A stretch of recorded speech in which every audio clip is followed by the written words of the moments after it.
Hey guys, we are live. I'm your host OC here with you on the original OC channel, Smartwatch Talk for the Smart Collector. I'm joined by my very special co-host Buckley today for a little bit of a different live stream. We're going to be talking about watches. We're going to be talking about heists and scores and the debauchery on 47th Street. We'll be talking about watch crime. We'll be talking about stolen watches. We'll be talking about, watches, scores, the life, everything. And we have a very special guest joining at the top of the hour, very special guest at the top of the hour. Gene Borrello is joining. Now, Buckley, how would you describe, first of all, hey, Buckley, how you doing? What's going on? How would you describe Gene Borrello to the audience? If you're in the chat, by the way, and you know who Gene is, and we'll be dropping links to follow him on TikTok or whatever. But most people who follow like true crime and that kind of stuff know who he is. But how would you describe him? He's a very, very active guy, or he was active. He's not active anymore, but he definitely put his time in. He's active in the gym. Yeah, I mean, listen, a lot of the people that we've listened to, they always have opinions. They talk about watch crime and scams and all these different things. But have you ever actually spoken to somebody who committed the crimes? Yeah. Who actually did the stick-ups? Yeah. And a lot of some people reach out to me and they're like, hey, OC, like, who is this guy and why are you having him on? And it's like, you usually don't have guests. You usually don't do interviews or panels with people, in that kind of, in that walk of life. And I'm like, listen, what's going on in the gray market right now? What's going on with the secondary market with clones and replicas and stolen watches and Frankenstein watch is at an all-time high, literally an all-time high. The Chinese are flooding the United States with replica Richard Milles, Rolex, Patek Philippe. It's harder than ever to discern what's authentic versus what's Frankenstein and what's cloned.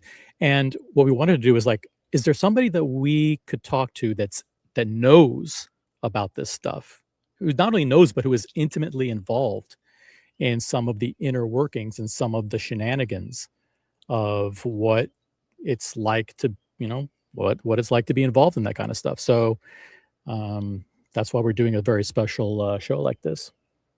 Yeah, I mean, this has never been done before. This is an exclusive. This has never been done before. Never been done before. No. For people who are not listening, not listening. That's the wrong term. People who are not familiar, we are taking the mafia genre of YouTube. Ooh, he said the M word. It. Well, the life, right? The life. And integrating it. It's all about culture and community. Culture and community, right. Buckley. That's what it's about. Right. Integrating into watches because, I'll say you and I talked the other day. I'm so sick and tired of people talking like they know what they're talking about and speculating on what these guys do. Like on 47th Street and TPG and, others that, I basically, what I say to you, we just got to have somebody on who knows what's going on. Yeah. Who knows? Who did it? And I said, there's a guy. The guy I know of. A guy I know of. Make sure you had of there. A guy I'm very close with. Hey, by the way, we also have Doc Mick in the chat. We had some people who chatted before the show started, and your chats disappeared. Sorry about that. Got Doc Mick in the chat. McAllen Drinker, who's a member. Buckley, the man, the myth, the legend. I don't know. Is this all true? I don't know if we can comment on that. I'm not with the date. Not with the date today. Today he is with the date just, the Rolex date just with the blue, the Azzurro blue with the Romans, with the Jubilee bracelet, fluted bezel. I know everyone likes the hard to get stuff, but look at the blue right now. Come on. The blue. Speaking of blue. Look at the blue. The blue, ice blue. I'm wearing a baby blue shirt. Goes perfectly with it. The platinum date. Some idiot on Instagram goes fake. I'm like, what a clown. What an absolute clown. Got Vimal in the chat. Member, can he point us? Guys, be careful with the trolling. This guy will come after you. Can you point us to the point in the East River where I can go diving for vintage Rolex? Thank you very much. Got snookered in BC. He's a member. He's finally back on the chat. How long has it been, snookered? It's been, you're paying for your membership every month and you're just lurking in the background. Welcome back. He says, Buckley is back. Fatherhood looks good on you, Buckley. I don't Any know, comment dude. I'm on aging. any comment on fatherhood? Yeah. See the white? And right here. See those grays? Oh, come on. That's a fade. It's a fade. Who No, I haven't gotten a dude. I haven't been to the barber in a month. We got Mr. Tutor to you, who's not a member. He says, I bet this guy, referring to Buckley. Buckley, you didn't go to Catholic school, did you? No. No, he did. Well, he didn't. Good question. Buckley did not go to Catholic school. Hey, we got Versace Boy in the chat. It's been forever since we've seen Versace Boy. Become a member of Versace Boy on a non-Apple device. Just go to your desktop browser. You'll find join when you go to the original OC channel. We miss you. Welcome back. Good evening, OC and Buckley. Look forward to seeing Gene. Yeah, not Gene Simmons. It's Gene Borrello. He was only way to really describe him is he's, I mean, an associate, but that's basically like an enforcer, you know, like a muscle guy. You know, he did some pretty bad shit. I mean, he was in it, man. He's gonna, and everything's on the table. Everything's on the table for everything's discussion. already out. Everything's already out there. He's done a ton of interviews. We're not fucking around. So, like, if you want to, No. if you have a question, super chat it. We're not gonna, dick around with like nonsense comments. Just super chat, a big super chat. Make it a legitimate question, and he'll answer it. We got St. Peter in the chat. What's up, St. Peter? Good to see you. He's a member. Julius Caesar's a member. Member milestone chat. Good evening, OC Buckley in chat. Member for 15 months. That's incredible. Thank you. And we got CKM for now. The classic. I think maybe don't know if she was talking about the date just or the date 8, but both are classics as far as I'm concerned. And CKM for now, $50 super chat. Wow. Thank you so much. That's awesome. Welcome back, CKM. Listen, we're already up to 20 people, which is, that's like big for a Friday night for me. I'm usually used to like 7 people in the chat. Yeah, right. Yeah. Doc Mick, what happened to my membership? Yeah, what happened, Doc Mick? What happened to your membership? Maybe you're logged in on a different email. Double check. Make sure you are logged in with your correct YouTube account. You know what's going on right now? People don't actually think you're going to have Gene Borrello on. They don't think so. No, they think you're going to have a couple of messages. They're going to have 25,000 replays because they're going to actually see that he was on. But now they're like, I don't know. We may have to reward the members by just doing this members only. Like whoever watched it live got to watch it, and then we'll just put it behind a massive paywall. We'll see. Logan Hall, star of Logan Hall's Grill Streams, member for 21 months. He's a moderator and a member, so don't cross Logan Hall. Shit about to go down. Buckle up, fuckers. Wow, the profanity and everything. Jeez, Logan's changed a little bit. We can't really say why, but he's changed. It's getting tougher. Yeah. But yeah, so we're gonna be talking watches. We're gonna be talking. This guy did heists. I mean, like scores. And now we're not talking the scores that used to be in Manhattan on 57th Street or whatever that place was where Howard Stern used to go with the stripper. That was before your time, Buckley. Oh, it's still there. No, that's still there. Scores. I thought it was shut down. When I used to live in LA, and we used to just when Howard Stern would talk about scores, we'd be like, we imagined this infamous place. I moved to New York, never went, never even seen it. But it's real. I mean, Gene Borrello. People don't think it's real. People don't think it's real. They're not going to jump. I'm going to say this. No one, I don't know what type of mood Gene's I don't know if he's jumping on. I don't know. He may not be. He may not. No one. Be real. There's never been anyone who's going to be as colorful or charismatic in the watch space. That's for sure. That's for sure. And the thing is, he's actually a watch guy. Told us on the phone. Told us on the phone. I'm a watch. Like, you know what? We're not just inviting somebody on who knows about the life and heists and scores and all that stuff. We actually invited him on because he told us he's a watch guy, and he's had some stuff. He'll talk about his personal journey over the years with watches, personal collection, But he'll be on in 5 minutes at the top of the hour. We told him, listen, we want to let people trickle in, and because I don't think people believe that it's true because the guy's like he's got 100,000 subscribers on Instagram. He probably had like millions on TikTok before they wiped out his account and forced him to start over again. We've got a flamingo blue highlighted comment. $1.90. It's like £1.99. Buckley, we need you more. It will be a good show. Thank you. It should be a fun show. Like I said, no one has crossed these two things before. I don't think people believe it. We have to tell when he comes on, we have to tell the story about how this happened because I don't think it's so crazy. Like you, MJ, a few people know the story, but that's it. As the inner circle knows. Why does MJ know and nobody else knows? I'm not gonna say why MJ knows. Yeah. Oh, look, this guy knows. Drama Slop 45. Drama Slop 45. He's new to the channel. By the way, this is a channel about watches. If you're interested in like how to start your watch collection, or you have a collection that consists of only Rolex, Patek, AP, and Richard Mille, then this is the place to come. We have all the experts on. We talk about watch collecting strategy. We talk about the big brands. We talk about the watches and watch-related news. Lufthansa heist, as mentioned in Goodfellas, was the classic mob heist. Yeah, I don't think there's been a heist that's gotten more cinematic attention than that. That has all the makings of something that's... I mean, Goodfellas was the first movie in that space, Classic movie.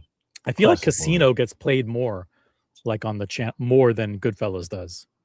I don't know. They're pretty equal. They're pretty equal. I'm not talking about in terms of quality. I'm just talking about in terms of like what I see replayed on the cable channels more. I feel like I see them all. Yeah, I think I see them equal. Casino, I think, because of Sharon Stone, they play a lot. Goodfellas, do they? Goodfellas, does it have any good female characters? Yeah. What's her name? Are you thinking about Ray Liotta's wife? Yeah, she's oh, that's right. And she almost gets whacked going down the alley. Go look at the dresses, dear. Turn right. Yeah, but she was also Dr. Melfi in The Sopranos. She's like the main yeah. See, Casino's been on a lot lately. See, Versace Boy corroborates. We got Vimal with a flamingo blue highlighted comment. $2 from Canada. I would love to know his. Buckley, what's your take on vegan meatballs? There's no such thing, is there? No. Maybe if you're MJ. Is it what? Just breadcrumbs and like parsley and cornmeal on them? What could that even be? Would never eat that. And we got Yo Leo 05, who's a member in the chat. Hello, Buckley OC in chat. Buckley brings in the ratings. We're already up to 20 people on YouTube, and we've got it's 9 on Grindr. Believe it or not, 9 on Grindr and 1 on Hinge. I wonder who the person on Hinge is. If you're on Hinge, head on over to YouTube, enter a comment, let us know you're joining us from Hinge. Yeah. So we're going to be talking about watches, scores, 47th Street. Listen, maybe this guy's. My guess is this guy knows all kinds of characters on 47th Street that we don't even know. He's going to be dropping names like, Ellie Denis. And I'm like, no, I never heard of that guy. He's like, well, trust me, he does everything. Well, the thing about 47th Street, I mean, we've talked about this offline, is you only see the windows. The window shots. You don't see what's on up. No. There's 25 stories. Yeah, there's hundreds up and hundreds of shops up there. Yeah. Yeah. Some of it looks like a hole in the wall, like some guy with a polishing machine, and some guy setting diamonds in a little tiny thing that's like 200 square feet. And then you got who knows? Other times you open a door, it looks like a palatial friggin' spa with cases, displays and cases and all kinds of stuff. So there's all kinds of stuff on Are you 47th Street. drinking? I'm not just drinking. I'm got the Dr. Pepper. Not drinking anything. You got Is that no Macallan. sugar? No sugar. Yeah. You got, what do you have? Macallan 72 or something? Gay. Gay. Gay. No, I got Colonel Taylor. Colonel E.H. Taylor. Nice. Yeah. 100 proof. You see that? 100 proof. 100 proof. That's 50% alcohol. Yeah. That's gonna be wild. Yeah, I got to be careful. St. Peter, thank you for sending in the 10 jewels, the gold coin. I can't pull that up in StreamYard for the live stream, but thank you very much, St. Peter.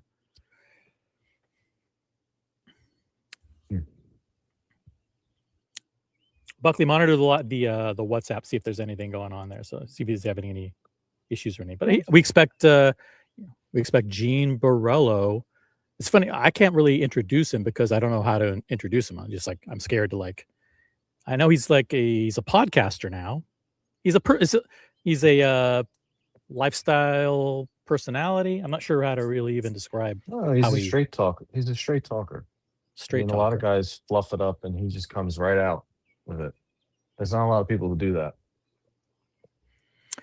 One guy who does that is Original Mathis, co-CEO of the Original OC channel. He's a moderator and a member. Let's go. I don't know. He may not jump on. You never know. This guy's he's a super big celebrity, actually, and in very much in demand. Like there's a lot of people who want to interview this guy, and he turns down like 99% of the people. So is there a chance that he doesn't show up? Yeah, big chance. Brokers says Drama Slop 45 brokers were talking about gold prices rising over the last 2 days. I mean, are we going to predict whether the price of gold is going up or down? Think not. I don't know. I literally don't know anything about that. Nope.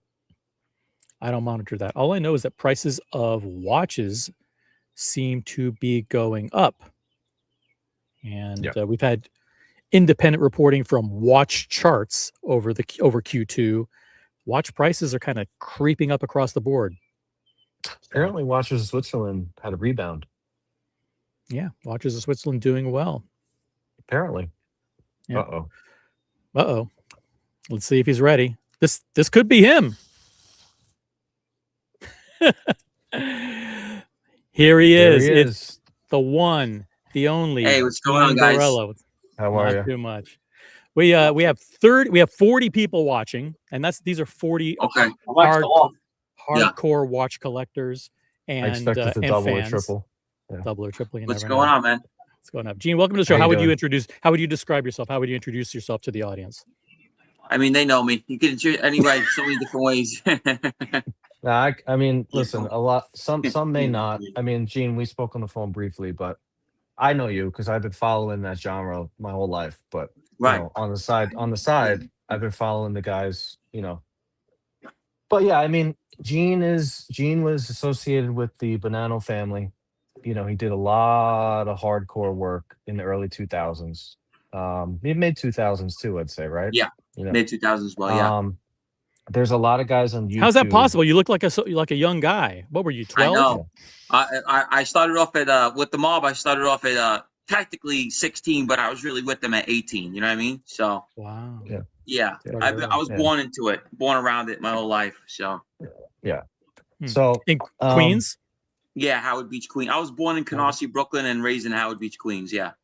Gotcha. Howard Beach, Queens, if you don't know, is like the motherland of organized crime, if you want to say. Yeah.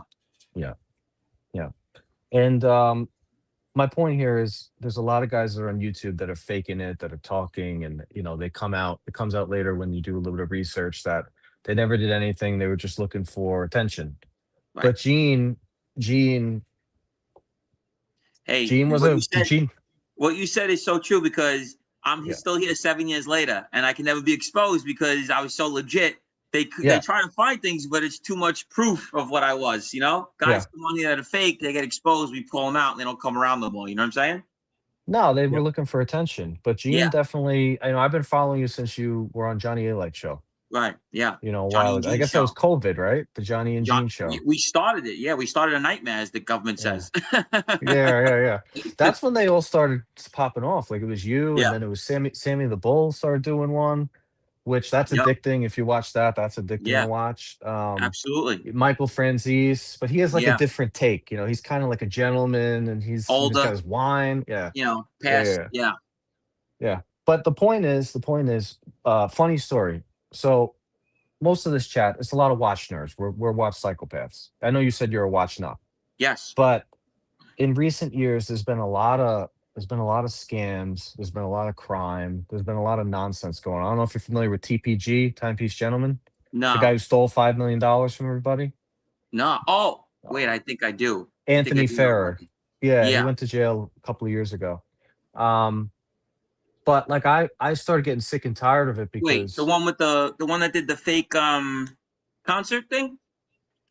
fake No, no, concert no. thing. No, No, that's that's Fire Festival. That's oh, another I guy. think with the Fire Festival guy. I was gonna say, wait, hold on. Yeah, I know that guy. Hold on.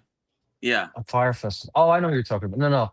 TPG, Timepiece Gentleman. He stole like $5 million of people's watches because he got caught up in drugs and I gambling, and he seen had that to on the pay. yeah, I know you're talking about. Yeah, I don't know him, but yeah, I seen it. Yeah. Hmm. yeah. But I haven't been on these streams as much because the whole entire watch hobby has become these 47th Street guys doing their fake videos with their fake flips and their fake watches and their nonsense that's all scripted, and I can't deal with it anymore. And then I was talking to OC on the phone the other day because the sales and watches are kind of down. There's no real excitement. I said, listen, I'm so tired of this. We need to talk to somebody who actually did these things. Not Right. lying, no nonsense, someone who actually Right. did a score, where they took it on 47th Street, Right. where because the other thing too, there was a guy not too long ago, I won't mention his name, who tried to come up with a company that they were going to track down your stolen watches. And I remember being in the chat, or we had one of these streams, like you're never going to find the stolen watches because they get Not in chopped the up like a Diamond chop District. shop. It's gone. Yeah, Once it's it goes to gone. I'll tell you what they do in the Diamond District. The big secret. They sell it in parts, so you'll never know. They sell it overseas in parts. So that's Yeah. where that's when they know it's hot. Once you see, I used to hit jewelry stores, man. I used to take the whole store. So when we bring him stuff, we bring it in bulks. So Yeah. they would take either the gold, and they had to be careful melting it down because it's so much it raises red flags. So they do it piece by piece, so it take me longer to get my fucking money. So you have to wait until they melt it all down, do everything, because you can't walk in with a fucking laundry bag of gold and just say, hey, I want to melt this. You know what I'm saying? So the real life, when you do scores, you know about this stuff. And the watches, they would take them apart and they would sell pieces overseas. And that's how they would get rid of them. You'll never find them again. Yeah. Really? Yeah. So you made a lot of money doing scores, doing heists. That was your thing. Millions. I'm not gonna say I made millions, but we whacked up millions. You know what I'm saying? Like technically, the government had me stealing like over $5 million in jewelry. It's crazy. Yeah, and that's proven fact. You can look up the stores, everything. It's like actual, like in federal paperwork. I hit 5 jewelry stores in Long Island alone. One store, we took the whole store. It was almost $2 million in stuff. That's where I But you live. I don't- live in Long But Island. you don't get that. You know what I mean? Like you're not understanding. Like, but like, just because it's accumulated to $2 million, you don't get $2 million. You know what I mean? First of all, Yeah. they're taking it under the table. That's first off. That right away deducts it to half the money. You know what I mean? So that right away cuts it to half. So if the watch is worth 50, you're getting 25. That right there. And then they're gonna chew you down because they're giving it to you one shot. They give So you everything 50 gets cents chewed on the down. dollar. They actually give you 50 cents on the dollar for the value. Yeah. Oh yeah. That's- Well, I'm bringing pretty good. masterpieces. Well, I'm bringing masterpiece Rolexes. You know what I'm saying? I'm bringing high end jewelry. We'll target somebody even if we know at the time when we were doing that. A guy's wearing a $250,000 watch where we already know we're getting 140 for it. We already got a guy waiting to give us 140,000 cash for it. That's usually how it's done. You know what I mean? If you're a professional, should I say? Yeah, there's a lot of nonsense. Like again, going back, this is one of the things that drives me crazy. And I have no association. I've never done anything like Right. I don't. I'm from New York. I run a business here, and being on Long Island, you come across different people. You know how it is. Everybody knows somebody, and it would drive me crazy to listen to people talk about how, oh, I'm gonna find my watch. Like, oh, No. I registered the serial number with Rolex. Well, listen, I'm gonna find. if you're listen, let me explain to you why they're saying that. Because if you're a crackhead and you did a score, right? Let's say a crackhead does a score. A guy just does drugs. He'll bring it to a regular store and put his fucking license on it, obviously, because they're so drugged out or whatever they're doing. A professional, you don't find your stuff. It just doesn't happen. You have a fencer, you've been doing this a long time. If you have a crackhead that robs your watch off your wrist and just brings it to a fucking store, yeah, you're done. You're going to, that's how you trace it. They run the numbers and they'll get you. Yeah, that's true. But not with guys like us. It's gone. It's gone. And the thing about jewelry and watches is that it's a super high value item in a very small portable footprint. Well, so it can be melted down, but also it could be taken and transported across state line. It could be put in a luggage bag or put on the wrist, and you're all of a sudden you're in Hong Kong or wherever, right? Let me ask you some original OC. What do you think the worst watch is when you buy it and you walk out? What's the worst? Now I know this because this is crazy because I actually like the watch, right? If you walk into Breitling and you buy a Breitling, right? Look, this is crazy. You know what I'm going to say, right? You could buy a Breitling Bentley back in the day for like 12 grand. You can go sell it the next day. They'll give you $4,000 for it. Okay, that's how. Now it's even worse. Now it's way worse because the trade value is so much lower. It's so bad. Breitling guys, I hate to say it, I love Breitling. I actually like the watch, but if you think you're getting your dollar back for that watch, you better think twice. You get nothing back on that watch. I had every Breitling there is. I had Crosswings, Avengers. I had them all. You get nothing back for that watch. Nothing. It's funny because the theme, a lot of the overarching theme of this channel is basically sticking with Rolex and Patek, AP, Richard Mille, because those are the four big brands, and everything else is pretty much garbage. Even Hublot used to be good. It lost its value. Hublot used to be good. Listen, I had a lot of Hublots in my day, and you got good money for them back then. Now you don't, but you used to get good money for them. I had the Hublot Big Bang. I had a few of them. You get good money, not no more though. The Hublot even went down. We're going to cover a lot of ground tonight, guys. If you have something to ask Gene Borrello, type it in the chat. We'll catch up on the super chats here. Logan Hall's Grill Streams. Buckley has stolen $300,000 in Alfredo pasta through Italian restaurant heists over the past 15 years. Thank you very much, Logan. And we got St. Peter in the chat, member for 6 months.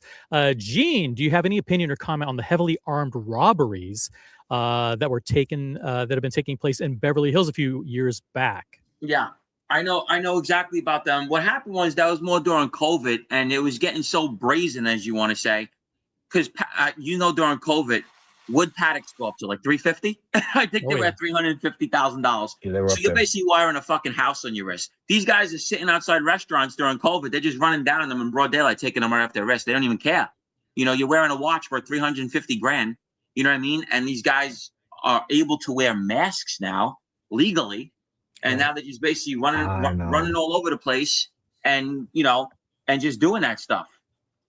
You know what I'm saying? Yeah. How did you get started with on the personal side, Gene? How did you get started liking watches? Did you see a mentor or a particular figure that wore a particular brand watch, or how did you actually get into it yourself? So look, my grandpa was a big heist guy. Everyone knows that. My grandfather was doing it. My whole family was into the heist stuff. So coming up, I was just a ballsy kid, and we seen the fast money. The fast money was the scores. That's how we made a name for ourselves. Me and my partner were stick-up guys. We did, this is public knowledge. We did well over 100 robberies, scores, heists, jewelries, you name it. That's what I was known for. I was one of the biggest stick-up guys around for my era, and for the mob at least. And that involved watches, and so you'd grab a watch and you put it on your wrist and keep it? We're from a rich neighborhood. Howard Beach is very wealthy. So we learned the value of the watches. So, we know if we grab a gold presidential or something like that at 20 years old, we're getting 20, 30,000 cash for it at that age. It was good. You know what I mean? So that's how we gradually got into it.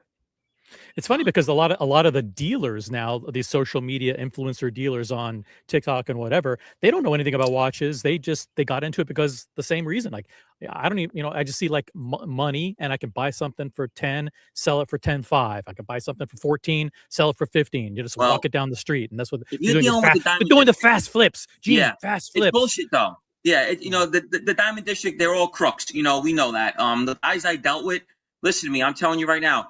These watches sometimes, the inside, what they do to rappers, I think I was telling you the story. I'm friendly with a lot of rappers. They know the rappers. When you come from the hood, you don't come from nothing. When you make money, you think I'm buying an iced out Rolex, I'm crushing it. You're buying a watch that's probably fake on the insides, and you're buying just diamonds for $50,000, $60,000. You know what I'm saying? The Diamond District's nothing but crooks, Yeah, I'm very I'm getting very aggravated with their fast flips. People believe it. Like people believe that that's a real video and that they're actually negotiating on the spot and Mazalito and Moses and Vukum and not, it's all I have lies. I have firsthand knowledge of who did a fake flip. Jerry Molino did a fake flip with his snuff, if you remember it. That was a fake flip. I know for a fact that watch was never bought. Joey Merlino did a fake flip with and snuff. They did a flip to. He lost the flip because he was buying snuff, supposedly a gold presidential. Oh, the flip coin. The flip. It was fake. Yeah. Totally fake, scripted. Yeah. Fake. Uh-huh. Yeah. Yeah. Well, so you saw the fast money. The fast money, yeah. But then we started graduating. We graduated up to bigger, where we said, "Why take one watch? Let's take a store." You know what I'm saying? So that's when we got. We started. Why not? Nothing makes more sense than that. We also went to Brinks trucks. This is public knowledge. We even go on the Brinks truck. So we graduated. We went from small time armed robbers to now let's go for the big money. We hit one in Manhattan for $2 million. We hit one in Long Island for $700,000. We were hitting big ones. But we're tying people up in the store, which is very bad. That becomes a serious offense. You know what I mean? So I mean, I don't know how much you could talk about, but when you're planning a heist, right? Yeah, you're going to stick up a whole store. What do you do? Is it like weeks prior? We spend money to rob you. See, that's the thing when we were doing it. Well, you remember, I'm pulling up in a nice car with a fake plate on it. So I have money already. I'm a bookmaker and a loan shark on the side. I'm not just living off robberies. That's just my side thing. But when we're pulling up to get you, I'm in a $100,000 Benz with a fake plate over it. I don't look like an armed robber. I'm coming in your store, scoping it out with a $30,000 watch and $10,000 in my pocket. I don't look like a guy that's going to come in there and tie you up. You know what I'm saying? And that's how often do you have somebody on the inside, sales associate or somebody working with you, or is it you just going in? Okay, but you are going in and casing it. Yeah, you also have somebody on the inside. I'll tell you why. So, most of the times when we do get scores, they're given to us. We usually just don't case a place out. It's usually the place that we're going after is given to us for a reason, and it's easy to hit. It's not like we're just gonna walk into Fifth Ave and stick it up. That's fake stories. You know what I'm saying? Like no one's just gonna, I'm going to rob Rolex on Fifth Ave. It's not happening. You know what I'm saying? Yeah, it's a place with weak security, weak processes. Right. Yeah. And then I had a mean team. These guys, I had a lot of dangerous guys around me. So it made it easy for us when you got capable people. You think that these guys are still doing that? Are they still with the technology that's out now? Are people still able to do it? Yeah, absolutely, man. Absolutely. I mean, scores will never stop, but you gotta understand the mob don't do it no more. I was the last hurrah, like the real bad guy era. The bad guy era ended with I want to say, I was born 84. I want to say anyone born in the 90s, that's the cutoff. They're all washed up now. No one's busting a grape. No one's doing none of that stuff no more. We were still the cowboy era where we were running around thinking it was the fucking 70s. You know what I'm saying? Yeah. I mean, I've heard a lot of your stories, shooting up cars and doing all this stuff. Shooting, we were out of control. I was getting sent on broad daylight missions. I was shooting people in broad daylight for them. We were on different time. You know what I'm saying? We were completely different people. And we loved to rob drug dealers. That was a big thing. We robbed drug dealers because we wanted their watches as well and their jewelry and their, and everything else that comes with it, So go ahead, OC, sorry. No, just real quick. Karen Boswell, $1, £1.99. Did you cooperate with the police to cut jail time? Buckley, did you cooperate with the police? No, I didn't. He did not. Mr. Tudor to you, $10 super chat. Any stories from Sue's rendezvous in Mount Vernon? I don't have any. Does anybody else on the panel have any? I know what Sue's is. I never really used to go over there, but I know what he's talking about. Of course, that used to be a bloodbath. I think back then. If you're talking about the Tanglewood boys, yeah, I'm sure they have a lot of stories from that over there. Yeah, but no personal stories from here. But thank you very much for the super chat, Mr. Tudor to you. If you want to ask a different question, feel free to type it in the chat. I'll be happy to pull it up. So what's on your wrists right now? Let's take a look here. What is this thing? What is this? Oh, I have a Rapper watch on. I'm sorry, man. I'm a little bit of an icy guy. I like the diamonds. I have an iced out Patek on, but iced out Patek. Is this 100% legit Patek? Is this a legit? Look, it looks like a knot. It's aftermarket. It's legit, but it's not original. You know what I'm saying? So aftermarket lab grown diamonds. No, it's not lab grown. What it is that it's not original movement, but it's real diamonds. You get what I'm saying? Yeah. Tracks type thing. You still pay $35,000 for it. You know what I'm saying? Yeah. Let me ask you a question, Gene. Like, in the modern age of social media, what's more effective? Doing like what Tracks NYC did, using your millions of followers to generate, I think, 200 million views. I want my money, and creating a social media firestorm, or actually doing it the old school way where you go in and you browbeat the guy and say, listen, I'm going to, you're not going to have knees tomorrow if you don't pay up. Like, what has the landscape actually transformed where the social media way is actually more effective, or will there always be? Well, I'll be honest with you. I got lucky with social media. I blew up because I guess I was a modern day guy, doing old school stuff. So when I came onto the scene, no one ever heard a modern mafia guy. It's always the old school guys, like you said, Mike Francis, the Gravanos. That's from the 70s and 80s. You never had a guy in the 2000s talking and able to, give all the stuff that we were doing. So I gravitated to a good audience, and I blew up on social media where you can make a lot of money on the internet. I mean, if you have a good YouTube channel and good TikToks and all that stuff, I know people that make 6 figures a month. You know what I mean? That's 7 figures a month, right? I know people that make 6 figures a month on the internet, Yeah. Oh yeah. So there's a video from Vlad TV. Let's see, you want to give a clip, like a very small snippet of it? Sure, I'll show you. Here's a little story after. Here's a little snippet here. Like 5 seconds. Listen to this. I used to use all the gang members. You went to the jewelry store for $1 million. Yeah, one of them we hit for $1 million in Manhattan. That was Manhattan. So, tell us the story about this one. So that was a burglary. We didn't have to even stick that place up. We got a tip on it that it was a high-end boutique, and it was in a hotel. So basically, when you go into the spinning doors in the hotel, there's a side door, and the security's in the back over there. So we knew the boutique was right there. It was just a smash and grab. So what we were doing is we knew that the jewelry in there was really expensive. We had somebody go in there already, like bracelets, $175, like a real high-end boutique with like high and expensive jewelry. And we ended up pulling it off. We broke into it at night. Security was in the back. We did it quick. We went in, door, smash grab, came out with $1 million. They said $2 million. They lied for insurance purposes in the paper the next day. That was it. Smash and grab. Wow. And you know what we missed, buddy? You know what we missed in the front?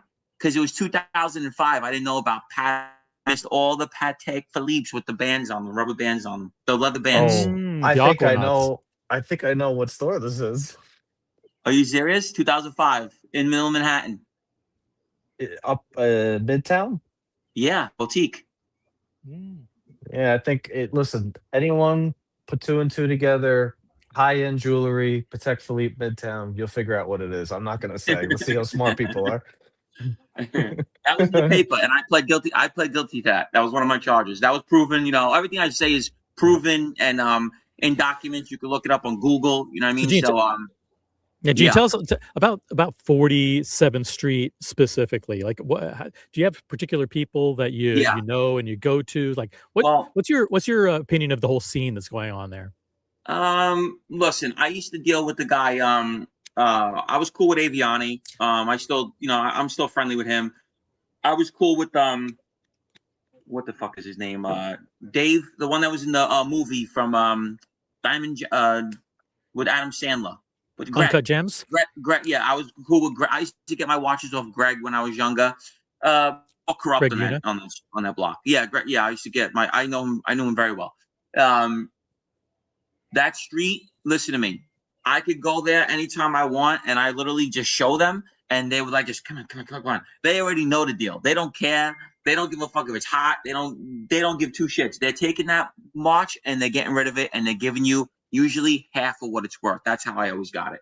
You know what I mean? Yeah. And they don't care if it's stolen. They know when I'm coming there, majority of the time it's hot.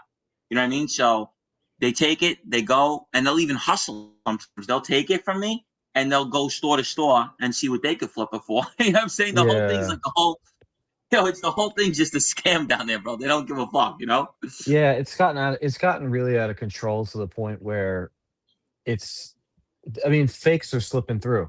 Fake RMs, fake Submariners, fake Pateks, they're slipping through now because these guys are just not paying attention. Yep.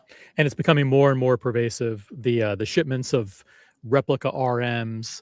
I mean, RM is really taking off on the replica scene now. I had a legit RM 11. With a baby blue band. I I paid a shit ton of money for that. 2004, I made a lot of legit money. I blew through it. Obviously, I'm a bad gambler, by the way. No, I had a McLaren to match my car, my watch, and everything. Baby blue McLaren with the baby blue RM11, and that RM11 they go up to like $250,000. You know, sometimes even more. You know what I mean? Oh, wow. So RM was a thing back then, 2004. RM was a thing. No, I just had that in 2024. I had that 2024. Watch okay. Yeah. 2024. Okay. And, yeah, very nice watch. Baby blue band, and I had it to match my baby blue McLaren. I was a big shot. You know what I'm saying? And then I became a bad gambler again, and I fucking just got my balls kicked in.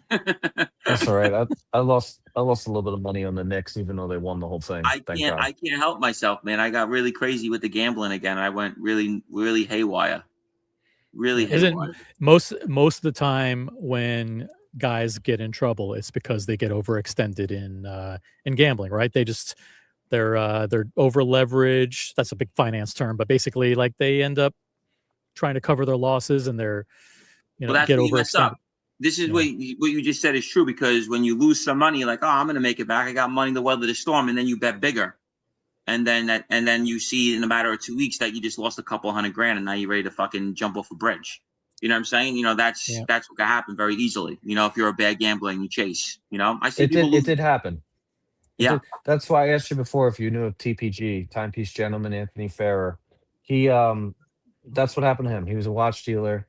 He started doing drugs, you know, and he started gambling. He got in too deep, and what he wound up doing was he took $3-4 million off of watches from his customers on consignment to pay back the gambling debts. Allegedly. Listen, allegedly. I'm going to tell you this right now. I've hurt more people over gambling money and loan money than anything I ever dealt with in my life. Gamblers, I dealt with gamblers that I dealt with, like when I was a bookmaker. I can't tell you how many people I beat up and hurt over gambling money. You know what I mean? I've seen people bring their kids with them so I wouldn't hit them, you know, over gambling money. I've seen the degenerates of listen, gambling's the worse than heroin, I can tell you. And then there are a lot of these social media dealers now. Gina, don't know if you know this, but there's this guy Moses the jeweler. There's these guys timepiece trading in Miami. Some of them are legit guys, but they, even in public, they have public gambling I kind of heard something issues. bad about Moses. I kind of heard something bad with Moses. Did he sell somebody a fake chain not too long ago? Allegedly, allegedly he's accidentally, something might have slipped through the cracks, and he I mean, they're known for that, all of them, so I don't put none past them. Eliante did that to Fetty Wap. I could tell you personally, I was locked up with Fetty Wap. Fetty Wap bought a chain for $1 million off him. It was fucking lab-grown diamonds. You know what I mean? Yeah. So in other words, he bought chain off him. Yeah. $1 million chain, but basically it was, instead of natural diamonds, it was lab-grown diamonds, which basically is worthless diamonds. It's fucking worth shit. He should have charged him $200,000 for that thing. That's what he said he should have paid. Because it's still gold and everything. He should have paid $200,000 for it. They charged him $1 million for it. Yeah. So what's the recourse? When that happens, what's the recourse? They go there with pistols. They go there with pistols. These guys are gang members, bro. These guys ain't just rappers. These guys are gang banging, man. Like most of these guys. You rob them, basically. They're going in there fucking strapped up, you know, or pissed off and want their money back, you know? I mean, I get it. I don't blame them. But the rappers were are considered the most vulnerable. They get robbed. Customer. I'm friends with all of them. They were getting. Listen to me. They would sell them Rolexes, like they'll sell them a gold presidential, like a 1987, like it's a 2010. You know what I'm saying? No. They don't know any better. They have no idea. They just think they bought a gold Rolex. They're fucking buying a 30-year-old watch. You know what I'm saying? They don't know. Yeah. Literally. Yeah. What about fencing jewelry and diamonds? Does it pretty much follow the same thing? Yeah, I had like I said, my fences were in the Diamond District. You know, I go there, I see my guy, I go upstairs. But he was good, the one guy I had. He would basically show me what he's gonna get for the stuff and what he's giving me. He liked to do that with me. You know what I mean? So he would just show me like X, Y, and Z, you brought me this, I'm gonna give you this, and this is what I'm getting for it, you know? Mm-hmm. So he was cool. So let me ask you this. These guys on 47th Street where you're bringing stolen stuff to. Yeah. Is it known in advance that these are the guys to go to, or is this something that's a personal relationship through you that you know? I had no. Well, I know a lot of them down there, but obviously guys know I was a mob guy, so it makes it a lot easier. everyone knows who I was, kind of, so it makes it a lot easier. And when I go in there, they know I was a heist guy on top of it, so they get excited. They know I'm going to bring them a lot of good stuff. And the one guy would throw everybody out, go ow, ow, ow, ow. He knew when I came there that it was going to be something good, so he would just throw everybody out. He go right in the safe behind him, bro. These guys keep a lot of money in there, man. They'll keep a safe right behind him with a couple $100,000 in there. Always at all times just buying shit. Literally. Yeah. Yeah, it's wild. It's a wild place. 47th Street is one of the craziest places to. I don't know how they didn't get shut down yet, to be honest with you. I don't know how they don't get shut down. I mean, they're the biggest crooks going. Yeah, they are. But you don't see overt violence on 47th Street. And in your scene, it was all, you took the stuff. You took the stuff at gunpoint, right? Yeah. Well, most of the stuff. Yeah, like I said, if we weren't hitting jewelry stores, we were robbing drug dealers. We're not. That was our thing. We knew who had the cash and access to them. How do you figure that out? Is it just from you? Like, how do you? People come to us. You gotta understand something. Like when you're in that game, people that are desperate for money. I seen people set up their own uncles. You know what I mean? Like, I've seen it all. When guys are desperate, guys need money. They're like, yo, my uncle got, a watch winder box with 500,000 cash. And they set up their own family members. I've seen it 100 times. So you go in there at night in their house. You do what you got to do. Well, no, we do our work. Plus, if it's like most of the time, it's crime figures. So we know it's going to be drugs, money, and cash. Drugs, money, and jewelry in the house. And we see the best time to walk them in when we used to do it. Usually in the mornings when they leave, or at night when they come home from somewhere. And we see how many people are there, who's next door. It's a whole process. Crash car, lookout, scanners, everything.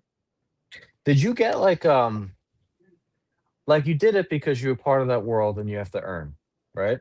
And you have to have a reputation, you have to go. But did you do it like personally? Did you feel excitement out of doing that? Yeah. Oh, the rush was crazy. Even sitting on somebody. When I used to get sent on missions, like to, shoot someone or beat someone up. I remember, laying in a car for a day or two, sitting on you. You know what I'm saying? Things like that. It's crazy, until you really experience it. It's a pretty crazy rush because anything could go wrong. It's not like the movies. You know what I'm saying? So, anything could go wrong. The neighbor comes out, something happens, a guy got a pistol on, anything could go wrong, Do you consider yourself lucky in that regard when you look back on it and all the things that could have gone really, really wrong? 6 attempts on my life. Every time they tried to kill me, they missed me and always shot someone else with me. Think about that. They shot into a car, tried to kill me. They missed me, shot my friend through the throat.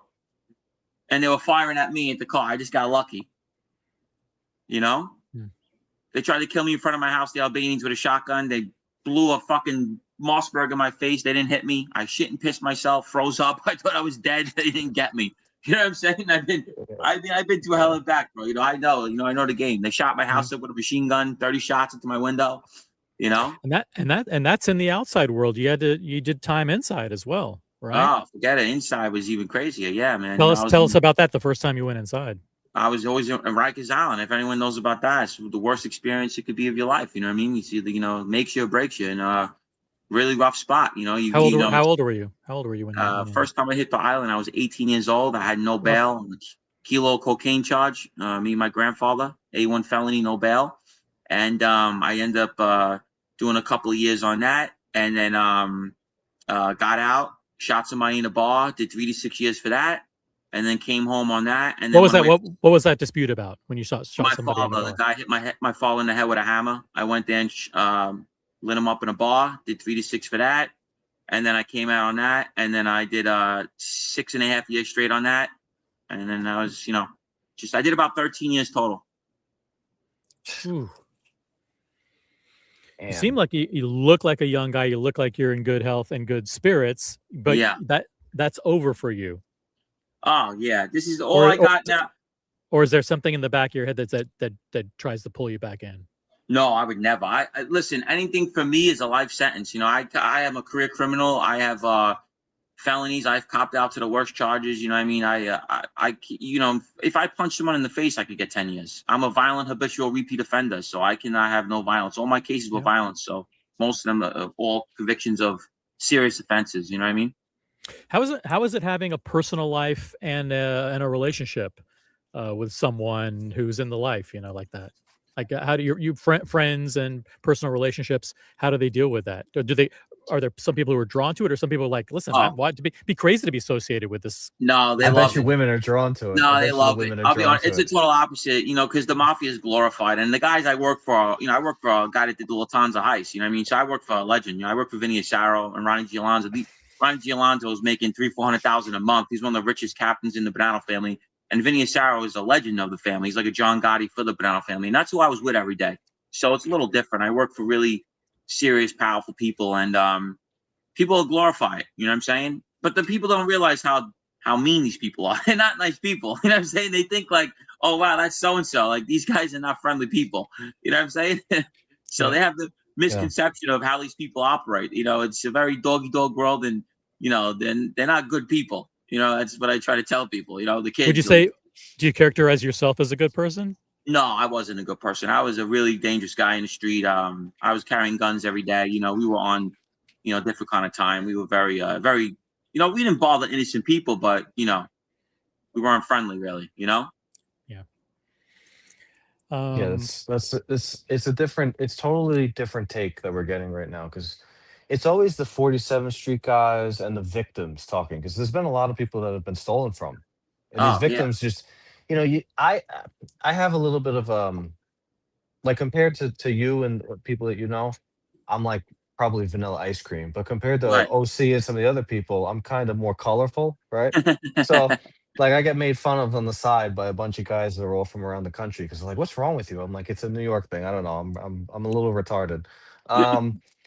But there's a lot of people that have been ripped off, and there's a lot of victims, and I see them, and I'm like, how did you not see that you were going to get stolen from? Like, people that send a few hundred, 300,000-400,000 in watches on consignment to somebody, they don't even know. They don't even know, and those people just steal the watches and they leave. And they go to another that's country. A serious offense. Well, if they get caught, that's a serious offense. That could be almost wire fraud. You do know that, right? That's a serious offense.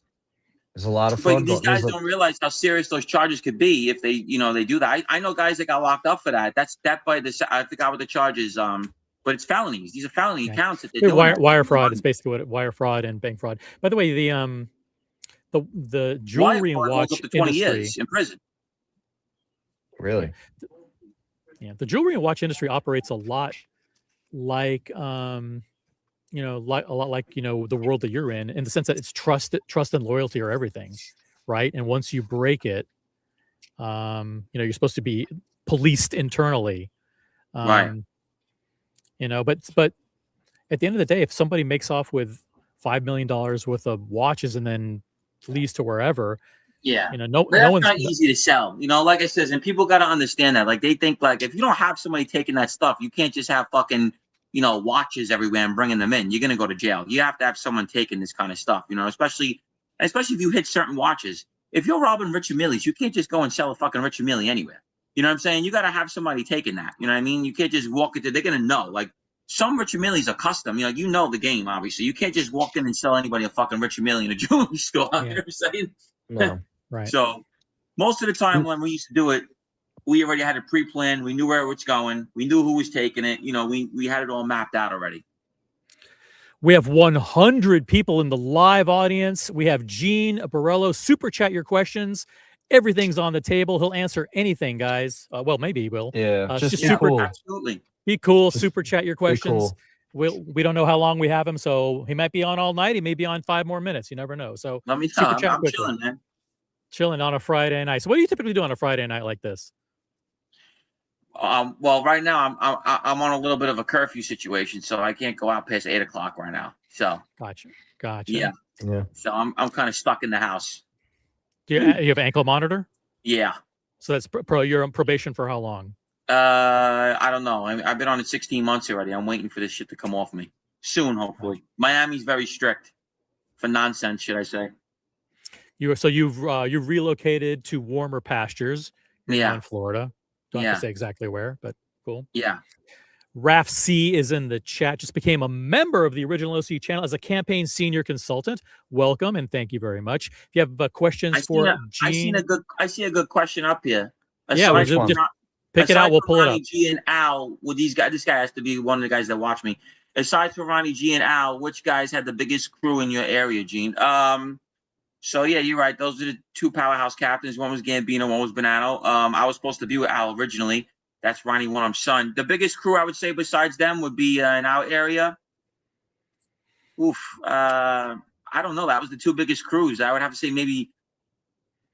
Yeah, I don't know. That's the two biggest ones, man. That's the main ones. Jerry Asaro, that was still us. Remember, guys, Howard Beach is all Bonanno and Gambino, so it's like you're fall under one skipper kindly. So it's like those were the two biggest crews, to be honest with you. You know, which crew had the best dressed guys? Al Trujillo on them. They dressed like it was the fucking like they were going to the fucking. They were getting made every day. They had suits and fucking. You know, they were very well dressed. We didn't dress like that. No, your style is a little bit more modern, right? You got your black t-shirt, you got the baseball cap. We like the Dior shoe. You know, I'm more like the modern style. I didn't wear fucking pointy shoes and dress pants. You know what I'm saying? That wasn't like that. Do you have a silk double-breasted suit somewhere or no? No, I had one suit and I hated wearing it, and I have to wear it when I go out. It's so annoying. What would the old school guys say about that? Well, I got a question. Yeah, that's the only one. Buckley, go ahead. Yeah. What did these old school guys? What watches were they wearing? Mostly gold presidentials. Everyone wear a gold President usually. Remember the 41 discontinued, but everyone was buying that 41 when it came out. Everybody was loving that gold 41. It was beautiful. Yeah, the bigger one. Yeah, it was called the Date 82. Yeah, they took it out. I don't know why they discontinued that. I don't know why. It was fucking ugly. Well, it was huge and ugly. They got the 40 now. They got the 40. They discontinued. Yeah, but they discontinued the Yachtmaster 2 as well. Well, no, it's back. Yachtmaster 2 is back. Yeah, they brought it back in 2026, Gene. Oh, nice. All right. That's my favorite watch. The Yacht 2. Two-tone. The two-tone's my favorite watch. They have the two. They have the gold or steel. They have full gold or steel now. They don't have a two-tone anymore. Check it out. They don't have a two-tone no more? What the fuck? Nope. That's the best one. Nah, well, I would beg to differ. There's a full gold, full yellow gold one that's pretty nice. By the way, that's the one that I liked. Remember the chat has the new steel one. It's pretty sweet. Let me ask you a question. What's your favorite watch? Oh, like I recommend to my viewers that we stick to the four main brands, which is Rolex, Patek, AP, and Richard Mille. White gold. This is platinum. Platinum with the ice blue. Platinum one. Nice. Platinum with ice blue bezel. The Date 8 is the most iconic Rolex, but it's not, the Daytonas are great. What's that going for? 48, 49? These are in the 60s. 65 50s. probably. They went 65. Up that much? Yeah, these are platinum. The one with the green face, the yellow gold with the green face is like 65, 70 almost right now. It is. They've come down a little bit, but yeah, these Rolex keeps raising the retail prices of these watches. So it pulls the secondary prices up a little bit behind my buddy had a rose gold with the green face. He paid $55 for it. Yeah, Buckley has the classic Datejust. Check it out here. Yeah, I'm being steel Jubilee bracelet, beautiful. Nice. Yeah. That's a new one too. Nice. Yeah, and I'm rocking the Date 8. Platinum just looks so sweet. Got a question here from the immortal Biggie Mac. $10 Canadian super chat. Gene, back when you were with Vinny Gorgeous, I'll try and do it in his accent. Gene, back when you were with Vinny Gorgeous, maybe the risottos still reported to Bonannos, maybe Masano days, but now 2026 risottos in Montreal seem more gangsta than 5 families. Huh? What say you? So the Rizzutos stopped being a part of the Bonanno family after they killed Sal the Ironworker in Canada. So we had an acting boss out there named Sal the Ironworker. They killed him, and then Rizzutos went on their own. They were actually with the Bonanno family, that's true, but they were no more since like 2011, I believe. They went on their own. So yeah, they are strong right now. Canada is the strongest mafia right now for everywhere. Oh my God! Wait, explain.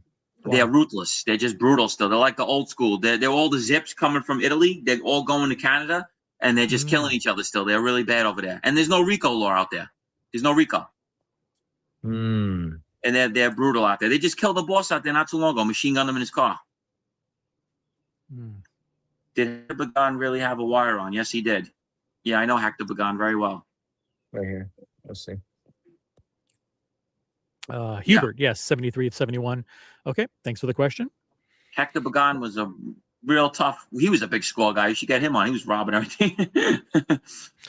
Karen Boswell, £1.99. Would you rob OC if you need him? No, he he would be smarter than that. He wouldn't rob OC. No, Although at gunpoint, I'm not like I'd that no probably more, give man. him That's my old watch. school, man. It's old school, man. Yeah. If No you needed more. money for No gambling. more stick ups. No. No more stick So ups. you said you did you said you did over 100 stick ups, 100 heists.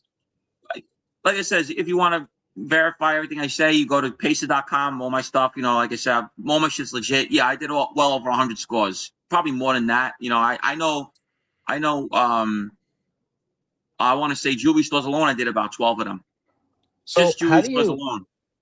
Because the normal person is like, I mean, I know it's 20 years ago, but how do Right. you do that many and think you're going to get away with it that many times? I Well, mean, you're playing with fire. You always think you always think you're gonna get away with it. Yeah. Yeah. 1 second. I'm sorry, guys. 1 second. No Okay. worries. Oh. Yeah, it's like I don't know. How do you get away with it, Buckley? I get 20 years. I got my friend here right now. He did 20 years. He was a big arm robber too. Tommy Guns out of Boston. He was hitting jewelry stores and everything too. Yeah, he did 20 straight. And before, but what was the jail you in? Walpole, right? Walpole, one of the worst penitentiaries in prison. Yeah. He has Does a he want to book jump coming on out. and say? Does he want to jump on, sit next to you, and say hi? Yeah, come say hi, Tommy. He's he was like me, like wild.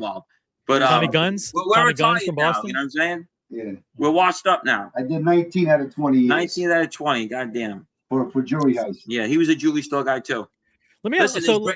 Listen, you gotta have the wait, cojones. People think you can't do it, but if you got the cojones, it could be done. I don't want to promote that, but I'm just saying, you know. Yeah. That's my thing. I would be sitting there for a month, just so nervous. Like, am I going to get away with this? And I'd be thinking about it after I was done with it. Is it? Listen, for weeks? Listen, you gotta understand. When we moved to Brinks truck, right? We tried a Brinks truck, and you gotta be careful with the Brinks trucks because they could shoot you in your back. They could run you over with the car. There's no rules. Like you see, if a cop shoots you in the back, they get in trouble. With them, they're allowed to shoot you in the back. That's a law. They're allowed to kill you, run you over with the car. So you gotta be careful. You gotta be careful with the Brinks trucks guy, and a lot of them are military, ex-military. So I told guys, "Oh, let's hit Brinks trucks." I said, "Be careful." My grandpa's friends are all doing life over them because they were killing the fucking guys because they pull out pistols. So I says, it's not good to do, the Brinks trucks. Very dangerous. They're very dangerous. Man, other than jewelry and watches, are there any other categories or any other types of heists that are as lucrative or like what? Yeah, of course. I mean, back in the day, not in my day, but back in the day, they were big in taking trucks, hijacking trucks, and whatever's on the trucks. Like my grandpa, they hit a truck one time with all leather jackets. The whole neighborhood was wearing the same jacket. It was selling to the whole neighborhood. The whole neighborhood had leather jacket. The whole neighborhood had the same leather jacket on. You know what I'm saying? That's funny. It just depends on what's in there. Back then they would do heists on trucks. There'd be porno tapes, hundreds of porno tapes, and you take that, you sell it to the places, whatever you got your hands on, fur coats, anything back then, it was whatever they could get their hands on, more or less, Gene, what is the story? A question from Alamo84. What's the story about the guy kissing boss? You know what that means? Yeah. Oh, yeah. Well, yeah, that was a big funny story. Jackie, is Sicilian, and you're supposed to greet him with smooching him on the lips. But Al Truccio's crew had a guy named Jello who was like a spider, like a nobody. And he went up to the boss and kissed him on the lips, and everybody was just like crying, laughing, walked up to him and smooched him on his lips. And it was just, you had to be there. Everybody's just on the floor. He was like a guy not supposed to go up to him and greet him, and he's the only one that greets him and kisses the boss on the lips. It was hysterical. I'm surprised he knows about that. Everybody's crying, laughing about that in the neighborhood. That Jello went and smooched Jackie the Nose on the lips. Buckley, you take this one. Read this one for me. The immortal Biggie Mac. Gene, since you never got straightened out that you have to abide by omerta anyway, does getting your bones mean anything anymore outside of the Genovese family? Because the Genovese are still very well put together from what they say out there, right? Yeah, but you know what? And I'm not trying to say this. They were like, how can I say it? The Bonannos and the Gambinos were wild and violent. They were more like soft and business-like. So getting straightened out with I was proposed at 27 years old. I had shot my best friend in 2006 for the life. And, I was proposed to go in. I ended up going to jail for shooting that guy in the bar. I did 3 to 6 for that. I come home, and Ronnie's away. So I had to wait for him to come home to get straightened out. Then when he comes home, he needs me not to get straightened out because he don't want me to go on his list. So I kept getting backed up, but they were trying to put me in when I was young. obviously, I copped out to 21 shootings. That's, what I had. I was a really wild, kid. So I was getting in young. But with the Genovese family, they're more of business savvy, not really, what we were doing. They're not doing the scores and the shootings. They're more business and more like, sippy cups and sit in your social club. That wasn't us. You know what I mean? Follow-up question. Gene, why didn't you go Gambino? Because you shot your homie? What does that mean? No, I had beef with a kid named Phil Galena. He tried to kill me, and he shot my friend through the throat. That's what I was telling you about. And they wouldn't give me permission to kill him, the Gambinos. I was mad about it because his father was a wise guy with the Sicilian fraction. I had a pizza connection, so the Gambinos wouldn't give me permission. So I went to the Bonannos when I was young because my partner was Bobby Gialonzo, which is Vinny's nephew. And I says, back me up. They did. And I tried to kill the kid Phil Galena, and that's why I went with the Bonannos, pretty much. Yeah. Did you ever snatch cars? That wasn't my thing. I had somebody to do that when we would do things. If we needed a stolen car, my cousin would get the cars for us. We used to call him Gone in 60 Seconds. He'd go in front of a car, he just disappears. I couldn't tell you how he did it. He did it.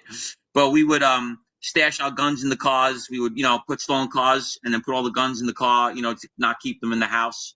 Stuff like that. Yep.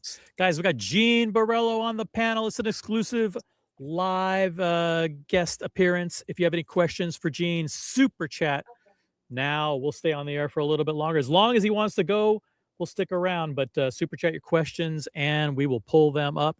We got another one from Biggie Mac. He says, Gene, I know you got some Canada Connect. What's your take on risottos in the current war against the Arab and street gangs? You think Hell's Angels will turn on them? So the Hell's Angels work for the Sicilians out there, but I don't know much about. I just know who's running Canada, but they're still killing people out there. So I'm sure they're really on. You still got to walk around with guns on you and vests like we used to. But I'm saying, I don't know about that. I know the Hell's Angels are very serious people out there. They run as well, so I don't know who will turn on who, but I don't see the mafia losing to no Arab gangs. What about this one? What's this? Let's see. You click on something? There we go. What do you know about Chris Picello? He owned those popular clubs in South Florida. Have you heard of Chris Picello? Yeah, I talk to him all the time. Chris was he was a mob guy. He's the one that opened Club Liquid. He was dating Madonna, J-Lo. Everyone knows him. They made a movie about him. He was a mob guy out in New York, came out with a big score and went to Florida and opened up in the 90s Club Liquid. That was the hottest club in Florida. He started the nightlife pretty much in Miami. Yeah, very well-known guy. Now he it's what? Dave Grootman now is like the guy down there, right? Yeah, I mean he owns Live and all that stuff, I guess, whatever. But Chris Picello's the original out here with that. Yep. Well, so what's your advice? Are there people? Do you mentor people who are still, in the culture, trying to get out, or do you give advice? Yeah. Like, what's what? I'm glad you asked that because all the war stories. There's also what I'm done with that is I try to explain to these kids. All my friends are dead, serving life in prison, missing, cooperated. It's no happy ending, and I try saying that to everybody. The happy ending is not what you believe. You're either in a casket or you're in a fucking cell, and that's the outcome for pretty much everyone that I came up with. So if you think that the mafia is glorified, I mean nowadays you won't experience what we did, but if you were in it when I was in it, it was a dog-eat-dog world. Friends killing friends, it was just not a good situation. So I could tell anyone coming up that just stay in school, man, get an education, stay out of this bullshit. My whole life's been prison and just bullshit. Do you think you are irreparably changed by what you went through, and you're able to see the positive and build on top of it, or will there always be a part of you that is has destructive instincts? Well, that's the thing. The mafia didn't make me dangerous. I was already dangerous. They didn't recruit me because I could dance good. You know what I'm saying? I wasn't a good break dancer. They're like, oh, let's recruit this guy. That's not why I was recruited. That wasn't good break dancing. That wasn't good. You know what I'm saying? That's not why I was recruited. I was a bad guy. But I'll never lose that. How can I say it? I'm a hothead, but I control it better now. I just don't tolerate bullshit. You respectful of me, I'll be respectful of you. But people know how I am. I'm a dude. Is Florida a good place to keep things cool? Yeah, You know, absolutely. keep you calm, better weather, you just better. Cool. I got arrested in Florida a few times, but it's like regular stupid shit, like fist fights, dumb shit that can happen to anybody. You know what I'm saying? Like, you know, people start fights to you, you punch them in the face, they call the cops. That's how it is in You ever Florida. trash a Starbucks or a Party City? No, I blinded a kid in Dunkin' Donuts. There you go. Pretty close. See, that's pretty he's close. Making fun of me. Hold on. He's making fun of me because I once had I once destroyed a Party City, so he's making fun of me. It's very good. Biggie Mac 5 Canadian Super Chat. Gene, you got any stories with the Green Dragons out of Flushing? Green Dragons. I was locked up with the they were called the something dragons, but they weren't that. I was with the kids that killed the guy in the pool hall. They were that gang out of Flushing, all the Chinese kids. They're crazy, those, by the way, those Asians in Flushing. They were all fucking nuts. They were I was with all of them in there. They beat some kid to death in Flushing, Queens. They weren't the Green Dragons. I was with Chicken Wing and all them guys and all those Asian gang guys. Yeah, but they weren't called the Green Dragons. They were called something else. Ace Frehley from Kiss always talks about the story when he grew up in the 70s. There was this gang called the Duckies. Duckies. In the 70s. Is that I mean, I don't think he was ever part of a gang, but he's like, yeah, I grew up tough in the Bronx with the Duckies. Listen, right now in Flushing, just to touch on that, I don't know if you're paying attention, but there's a huge scam going on right now with the pharmacies and the adult daycares. You've been following that? No. At all? No. Okay. You got to look into that. There's blocks and blocks in Flushing with adult daycares and pharmacies with no people in Medicare them, fraud. nothing. Yeah, it's massive Medicare fraud to like the next level in Flushing. It's crazy. Well, listen, Flushing was always a mixture. It wasn't really an Italian community. It was more mixed over there. Flushing was more like, how can I say it, like Greeks, Chinese, you know, it was all just mixture. It was not like how Howard Beach Osborne Park was just Italian, Irish, you know what I mean? Yeah. $5 super chat. Gene, who had the best watches on the street? And you can broaden this. Who had the best watches, the best style, the best cars on the street? Oh, in my area? Al Trucchio, those guys. Al. Definitely. Al had presidentials in every color. He would have the white, the yellow, the rose, then he had that. He had everything, man. This guy there's really nothing other than Rolex, maybe the occasional Patek. And then for young guys like you, like an RM, right? You ever had that masterpiece? How heavy it is? It's so heavy. That they don't make it anymore. I know. The platinum one was beautiful. It was so heavy, man. Such a nice watch. Yeah. Thank you for the question. Pasta. We got Karen Boswell, £2 Canadian, £2 British super chat. Did you make business with Puff Daddy or R. Kelly? Do you know about rappers in general? What rappers in general? I was locked up with R. Kelly. He's the biggest piece of shit on the earth.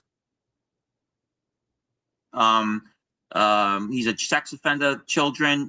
We had the same attorney, Douglas Anton. He's a child molester. I couldn't stand him. He was fat. He smelled. He didn't shower. That's what I know about R. Kelly. Yeah, really? Just a disgusting human. And I'll say it too. I say it every time I talk about someone. He's just a bad human.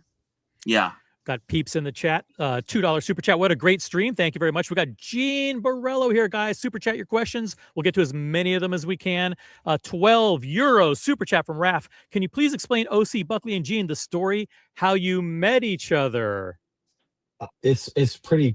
I mean, it's recent. It's this week, right? But this week I was on a side call with a few people at OC, and you guys know the watch thing is kind of. It's kind of going down. It's getting bored.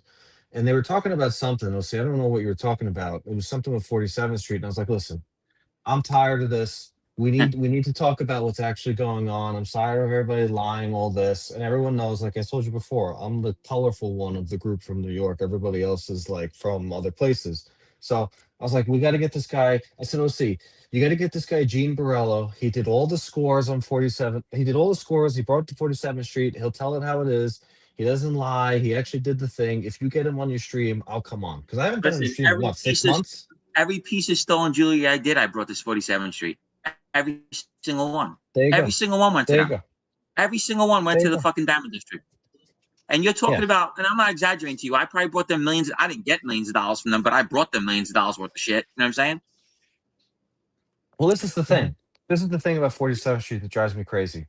If you buy an Oyster Perpetual or you buy a Datejust, these watches, you can't get them at retail right now, and there's different colors that go way over retail. So let's just pretend this is an Oyster Perpetual. You go over to one of these guys that's verified on 47th Street, and you say, this is a Zorro Blue, but I want the Wimbledon. You can't get the Wimbledon from Rolex. They won't sell it to you. They won't do an exchange. He goes, oh, I got it in the little case. Where did he get it from?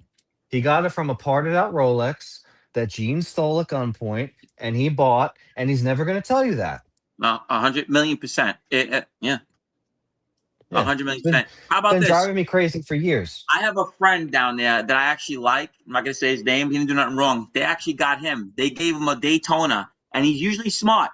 A yellow gold Daytona with the Paul Newman face. I had one myself back in the day. They're worth 75,000, by the way. Now they were back then. I paid 24 grand for it. But anyway, he got hit.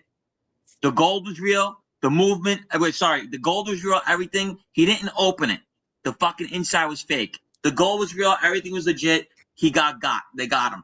They actually made it where the gold was legit, but the insides were fake. But he got a good amount for it. So the guy came off, but he got my friend down there. I'm not going to say his name, but he was sick to his stomach. He goes, Gene, I cannot believe. He goes, I didn't open this fucking watch. He goes, the gold was legit. Everything looked legit. He got him. The movements were like, it was off. He got him for a fake one. It's crazy out there. It's so pervasive. It's the worst we've ever seen in 2026. But what's in scrap gold? What would that be worth in scrap gold? It's got to be thousands in scrap gold. It's about 20,000 in scrap gold for a full gold Daytona or a full gold Day-Date. About 20,000. Yeah. Right. Is that blinded kid was maybe, I'm not sure what this means. Thank you, Tim G, for the £2 super chat. We got a member milestone chat from Brody, who's the general counsel for the Original OC channel, moderator and member for 22 months. Tell us about your time in prison with Sam Bankman-Fried. Thank you, Brody. Yeah, I was friendly with Sam. I went to the hole for Sam. Somebody was picking on him, and I beat the kid up that was picking on him. I went to the hole for 4 months for Sam Bankman. Sam Bankman was a harmless guy.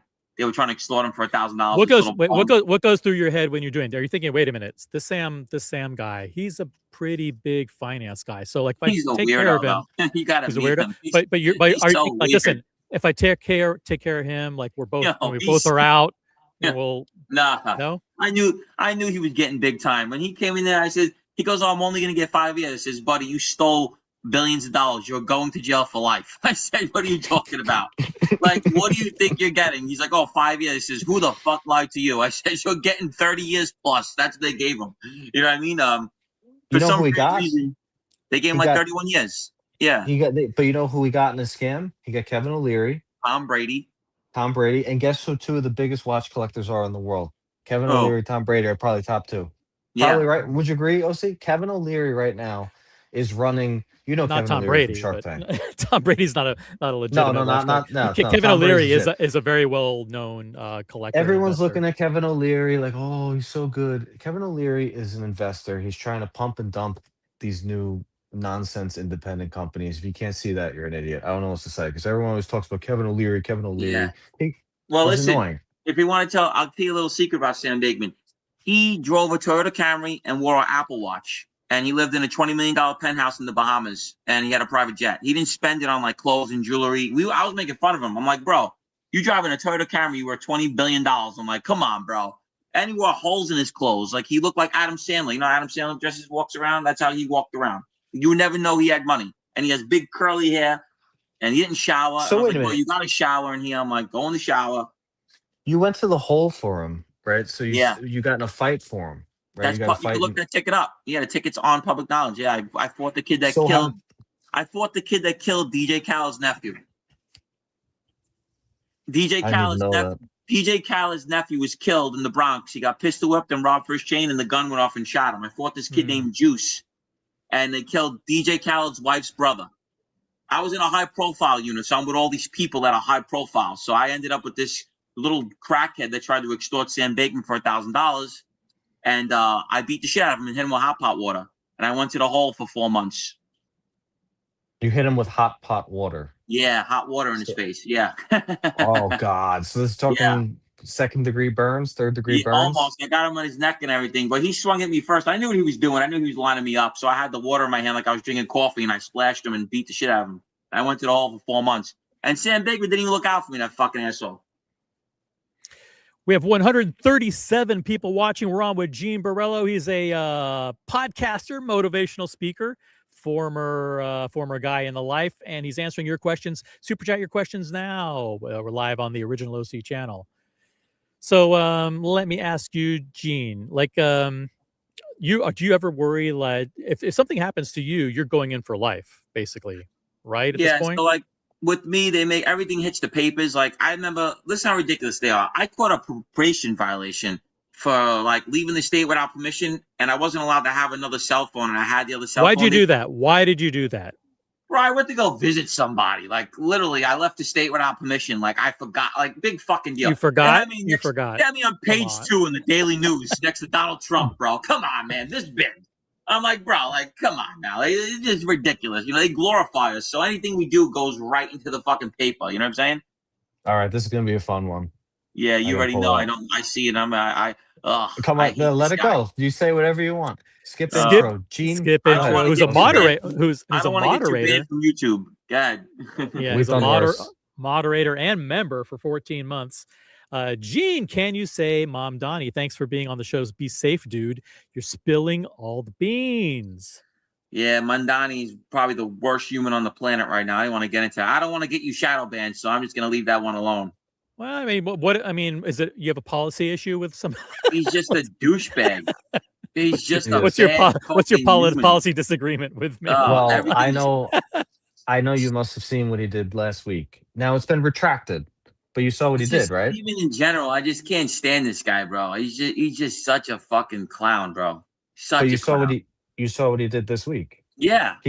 With the Little Italy thing. Yeah, I know, bro. He's lucky he didn't do that back in the day. They would have he'd have a hit on his head. I swear to God. If this was like in the 90s, they would have did the Curtis Leeway. They shot him in his taxi cab. I'm telling you. For people that don't know, Mom Donnie has a little map, and he was bringing up different parts of the city that, you know, different groups kind of own, but he didn't recognize Little Italy. He took it off the map. Yeah, of course. They hate the Italians. You know how that goes. Yeah. Yep. Yeah. You know how that goes. Yeah, it was bad. It was a real bad look for him. Real bad look. I want to say more, but I don't want. I got kicked off YouTube one time for saying too much like that, so I don't want to. You have a lot of friends and family back in New York? Yeah, my whole everyone's there. Everyone's there. They all want to leave because of him. Yeah. They just passed this this Pierre de Terre tax or whatever the hell it is, where if you have a second residence that you have for your nanny, then now that gets taxed, then it's driving a bunch of the millionaires out of the city. All the guys that vote, like Robert the Clown De Niro voted for him. Now he's all mad, running out of there. All the actors are mad that I voted for him. It's hysterical. All these liberals over there. It's funny. You're taking a shot at Robert De Niro, who's in some of the best the best movies of all time. Clown of all time. He might be worse than Mondani. How about that? We got Vimal in the chat. Member for 22 months. Thank you. Gene's thoughts on independence. Also, what he's talking about independent brand watches. Also, what modern watch would Don Corleone wear? As lab diamond grows, 47th Street will get shadier on the watch side. So in other words, like, did you hear like De Beers, who ran Natural Mind Diamonds for decades and decades and decades, actually just got sold. The value of De Beers went from like $4 billion down to $2 billion. Basically, I think what we're seeing is the biggest transformation ever in an industry where what was sold as a highly valuable and coveted thing, a natural mined diamond, now overnight is being seen as not as desirable because there is a lab-grown synthetic replacement that's basically chemically identical and almost worthless in a way.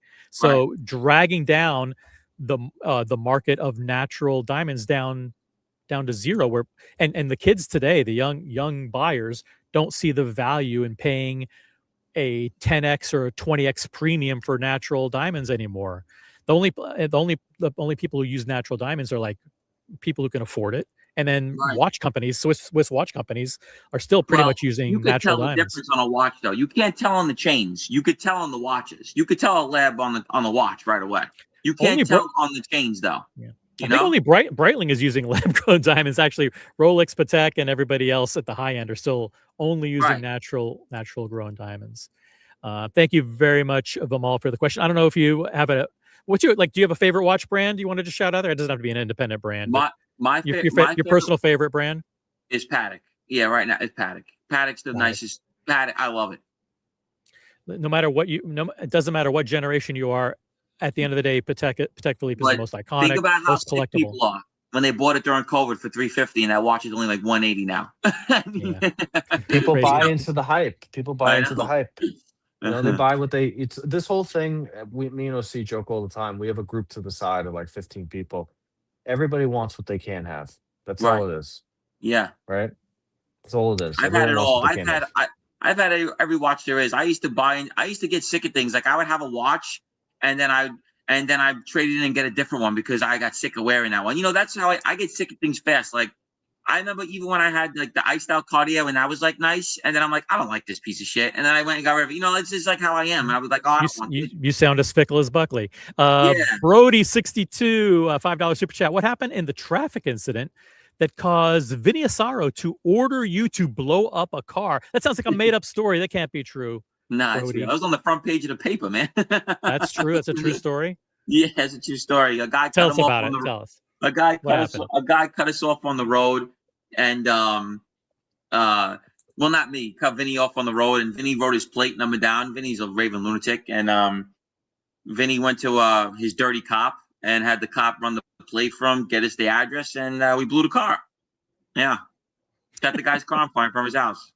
Yeah, it's funny because someone mentioned that on earlier today on a private chat that we were on. It's like, at least nobody got hurt, nobody got killed. You just blew up some guy's car. Hey, that's the kind of lesson that we should all be able to get behind, right? Right. Franchise clubs. Listen, Vinny was a lunatic, so you understand. Vinny was a part of Lufthansa heist. Vinny's the one that killed Maury's Wigs. Remember Goodfellas? Maury's Wigs. Maury from Goodfellas, the movie. Maury. Yeah, that was buried. He was buried on his fencing property. So I mean, very, very historical known guy, and he was extremely dangerous. At his old age, even he didn't tolerate much. I almost had to kill a janitor for a janitor pushing him in a deli. Didn't know who he was. I ended up having to billy club the guy really bad. You know what I mean? Because that's how he was, very old school, and believed in violence was the answer to everything. Yeah. But you generally like to keep bystanders out of it. You don't want You're supposed to see the original. Well, I'll tell you, the original order was to kill him, and I had a problem with that, but I couldn't say that because Vinny was the third in command at the time. He's the consigliere of the family, so it's a privilege to do things for him. But I had to go to Ronnie and say, "Listen, this guy's a civilian. Like, can you get this guy to change his order? We're gonna kill a fucking broom pusher. This guy's a broom pusher. I feel awkward killing this guy over this." And then they got to change, but I still had to billy club him and hospitalize him. Right. I still beat him up. But there is a code. You're only supposed to go. You're only supposed to. Well, go that's out what we people. said. Yeah. Listen, let me explain something to you. If he would have known who Vinny was, he would have died for putting his hands on him. But because he didn't know who he was, he got a beating over it. You know what I'm saying? But if he knew it was Vinny and hit him, they would have had me kill him. 100%. 150 in the chat. We're here with Gene Borrello. Super chat your questions. The Franchise Club $2 super chat. Gene, are Joey and Snuffs are their Rolex watches real? They are. As much as I don't like them, they are real. I'm not going to lie on them. Joey has a nice watch collection. He don't pay for them, but he does have a nice watch collection. Yes, he has a really beautiful Sky Dweller. He has a bunch of nice watches. He does, yeah. And we got Dub Crown, member for 20 months. Amazing stream, guys. Thanks for your time, Gene. Yeah. Super chat your questions for Gene. He'll stay on as long as there are questions coming in. It's Friday night. We have 150 in the chat now. So people are finding out about the stream and coming in. We got Maldives in the chat, member for 13 months, and he's a campaign senior advisor. By the way, Dub Crown is a campaign senior consultant, super high level, and then even the higher level than that is campaign senior advisor. Glad to see Lolex and Buckley. Lolex is the guy that kind of looks like wears the hat and the black shirt like you, someone who used to be on the streams. Thank you very much, Maldives. So you're in Florida now. Things are a lot calmer. Miami, yeah. I'm in Sunny Isles, and everybody down here has Patek's and Rolls Royce trucks, so I see them every day. Oh yeah. Everybody in Sunny Isles, bro. These motherfuckers. I'm like, Where they got money growing on trees. Everyone got a fucking a Rolls Royce truck down like it's a Honda. I had a G63 brand new, right? I had a brand new G-Wagon. Bro, every time I see a G-Wagon, a fucking girl's driving it. I'm like, what the fuck, bro? This is a chick's car down here. In Miami, this is the baby mama truck. Crazy, huh? I'm thinking like I'm looking good in this motherfucker. It's a girl's car down here in Miami. Literally. Miami's crazy. We talk offline. I think there's more wealth and there's more flash in Miami than New York now. Yeah. Oh, fuck yeah. Everyone's, bro, this is exotic car central over here, bro. Everyone's driving them. Literally. Let me ask you a question that I think Buckley is also going to chime in on. What movie or movies depicted the kind of circumstances and situations that you were in the most accurately? What movies that you think did a good job depicting how it really, really was? Goodfellas is the most accurate. It's about my neighborhood. Someone played as my mother's godfather in it, Fat Andy Reggiano. That's like out heart of our neighborhood. I grew up with most of their kids, Anthony Stabile, all of them kids I knew. We all know each other. That's the most accurate movie you'll get. Jimmy Burke, who did the Lufthansa heist, that was my boss's partner. They did the heist together, actually. So that was like the neighborhood. That's based on Ozone Park, Howard Beach to the fullest. That movie. Literally. Mm-hmm. Buckley? Great movie. No, I mean, it's one of the greatest movies ever. It's told from the perspective of Henry Hill, who was kind of a moron, right? He was a Dunsky, but he was around real guys. You know what I'm saying? Yeah. But I mean, it's just one of the best. It's one of the best movies ever, in all ways. Yeah, it really is. It shows you how, like, how they get rid of you so fast. They did the heist for $7 million, right? They took $7 million from the airport, which it wasn't supposed to be $7 million. It was only supposed to be $1 million. It actually was not supposed to be $6.6 million, whatever it was. It was only supposed to be $1 million. And then ended up being 6.6 million, whatever, biggest airport heist in history. And they killed everybody, not to give the money out to nobody. So think about that. You do a score with your friends, 7 of them, 8 of them, and he killed everybody. He only left one person alive. Gene, let me ask you: Is it inevitable that ultimately, when you have a group that does a heist like that, that one is going to peel off and do something stupid or turn on the other ones? Is it possible? Is it possible to actually pull it off? No, look, I'm gonna be honest with you. He was just looking for excuses to kill everybody because he wanted to keep all the money. There was no need to kill everybody because, look, at the end of the day, it's an airport heist. The most you're getting is a couple of years. There was no one killed, nothing like that. So even if they did get pinched, they're not doing much time on it. These guys look for excuses not to pay you. That I was a part of them. I know how they operate. You know, we're the best collectors, worst payers. That's our slogan. You know what I'm saying? We'll collect every dollar you owe us, but we're the worst payers. That's just the way we are. This guy had $7 million. He didn't want to fucking share it, and he killed everybody. That's what he did. Mm-hmm. He killed his friends. Yeah. Did you ever cross anybody either intentionally or by mistake where you thought to yourself, "Oh shit, I fucking colossally fucked up"? Absolutely. John Gotti's right-hand man, Quack Quack. I'm sure you heard of Quack Quack. Angelo Ruggiero, the heavyset guy that's always with John Sr. His son had a card game. We didn't know. We got put onto a score. A guy came out the place with 40,000 cash, masterpiece Rolex. I pistol whipped him, robbed him. He was a fucking made guy. And I fucked up, and I didn't know. I was 20 years old. My partner Bobby. How soon did you know that guy was a made guy? Like by the next morning when Ronnie was at my door kicking it the fuck in. And you start sweating immediately. That's crazy. Listen, we got caught in the cameras. You know, this is when the ball cameras just came out. It was 2005. The ball cameras just came out, and they were on the club. We didn't know, and they got me. I had a Yankee jacket on with all the patches on it, and that's how Ronnie knew it was me. And the Yankee hat. I just got this jacket. It's a Yankee jacket with the memorabilia jacket. Yeah. And I had it on when I got him, and we got him right by the place. What kind of watch is it? That's an iced out. It's an aftermarket Patek Nautilus. Patek. You're asking. Yeah. So I ended up pistol whipping the guy, and what happened was, what made it worse is when they did find out it was me, I had to give everything back. I had to take a beating for that. To be honest with you, me and Bobby had to take beatings for that. We actually had to meet them in a funeral parlor basement. Okay. Oh, that's not a good place to meet. I didn't want to go. I was told Bobby, I said, I'm leaving. But remember, I was related. So my uncle was Fat Andy Reggiano, who had a lot of respect. Everyone knew I robbed the Gambino spot. I swear, I told him, I said, I didn't know. I would have never disrespected. I know the rules. I didn't know he was a wise guy. I split his head. He was crying. I even told him that. Like, the guy was like crying almost. I'm like, Ron, this guy's a gangster. He was crying. But anyway, I had to take a beating for that one. You know, Is that part of your Gene? Is that part of your personality where you can't resist taking a little dig at somebody, even when you're know what telling it was? I was like, because Ronnie had my back to the fullest, but he's like, listen, one thing you learn, you never think you're bigger than the life. And when you think you're bigger than the life and you break rules, you get shot in your fucking head. And that's what happens. And I had to learn that because I had to take a beating. You know, we got beat up by my own people. He wouldn't let no one else touch us. Ronnie threw us a beating, me and Bobby. We had to take a beating from Ronnie. And that was good enough. What year was that? We gave 2005. 2005. So you must have been scared because you remember. I've been with them for like, I was on record with them technically for like a year and a half. I was new, but they knew I was the wild child. But me and his nephew were running around crazy. Me and Bobby, we got a score from his fucking brother who doesn't tell us that it's a fucking Gambino place. We robbed the guy coming out of it. It's a fucking wise guy. We split his head, take the money and a masterpiece. We got to enjoy it for like 6 hours, bro. We had to give everything back in the morning. Well, yeah, I mean, you remember the little Jackie Sopranos episode where they do that? Yeah. Well, they killed him over it. And you know, guys that stick up social clubs, if you know the Bonnie and Clydes, my cousin was on that murder. The ones that were sticking up the social clubs back in the day, Robert, Aura, and you know, the guy and girl that was sticking everybody up in their 80s and 90s. Yeah. They got killed on Christmas Day. My cousin was on that murder, my cousin Anthony. Do you feel like there was a situation where you were ever set up?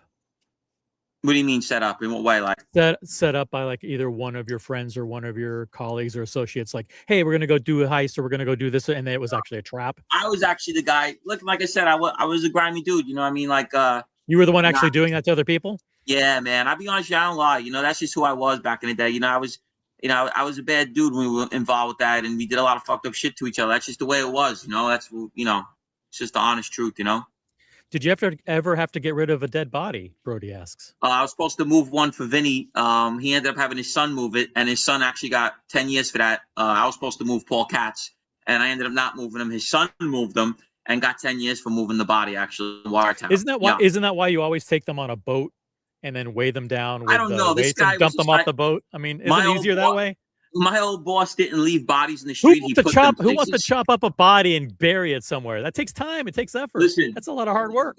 When you deal with the old school guys, they don't leave them in the street. They put them somewhere. So my boss used to put them like places. So he had bodies all over like the upstate New York and like his fencing company and shit. That's what he would do. You know what I mean? So like, someone owned a junkyard or an auto parts junk place. Yeah, put this someplace. Yeah. Everybody laughs about this one because he called me like 3 a.m. and he's old.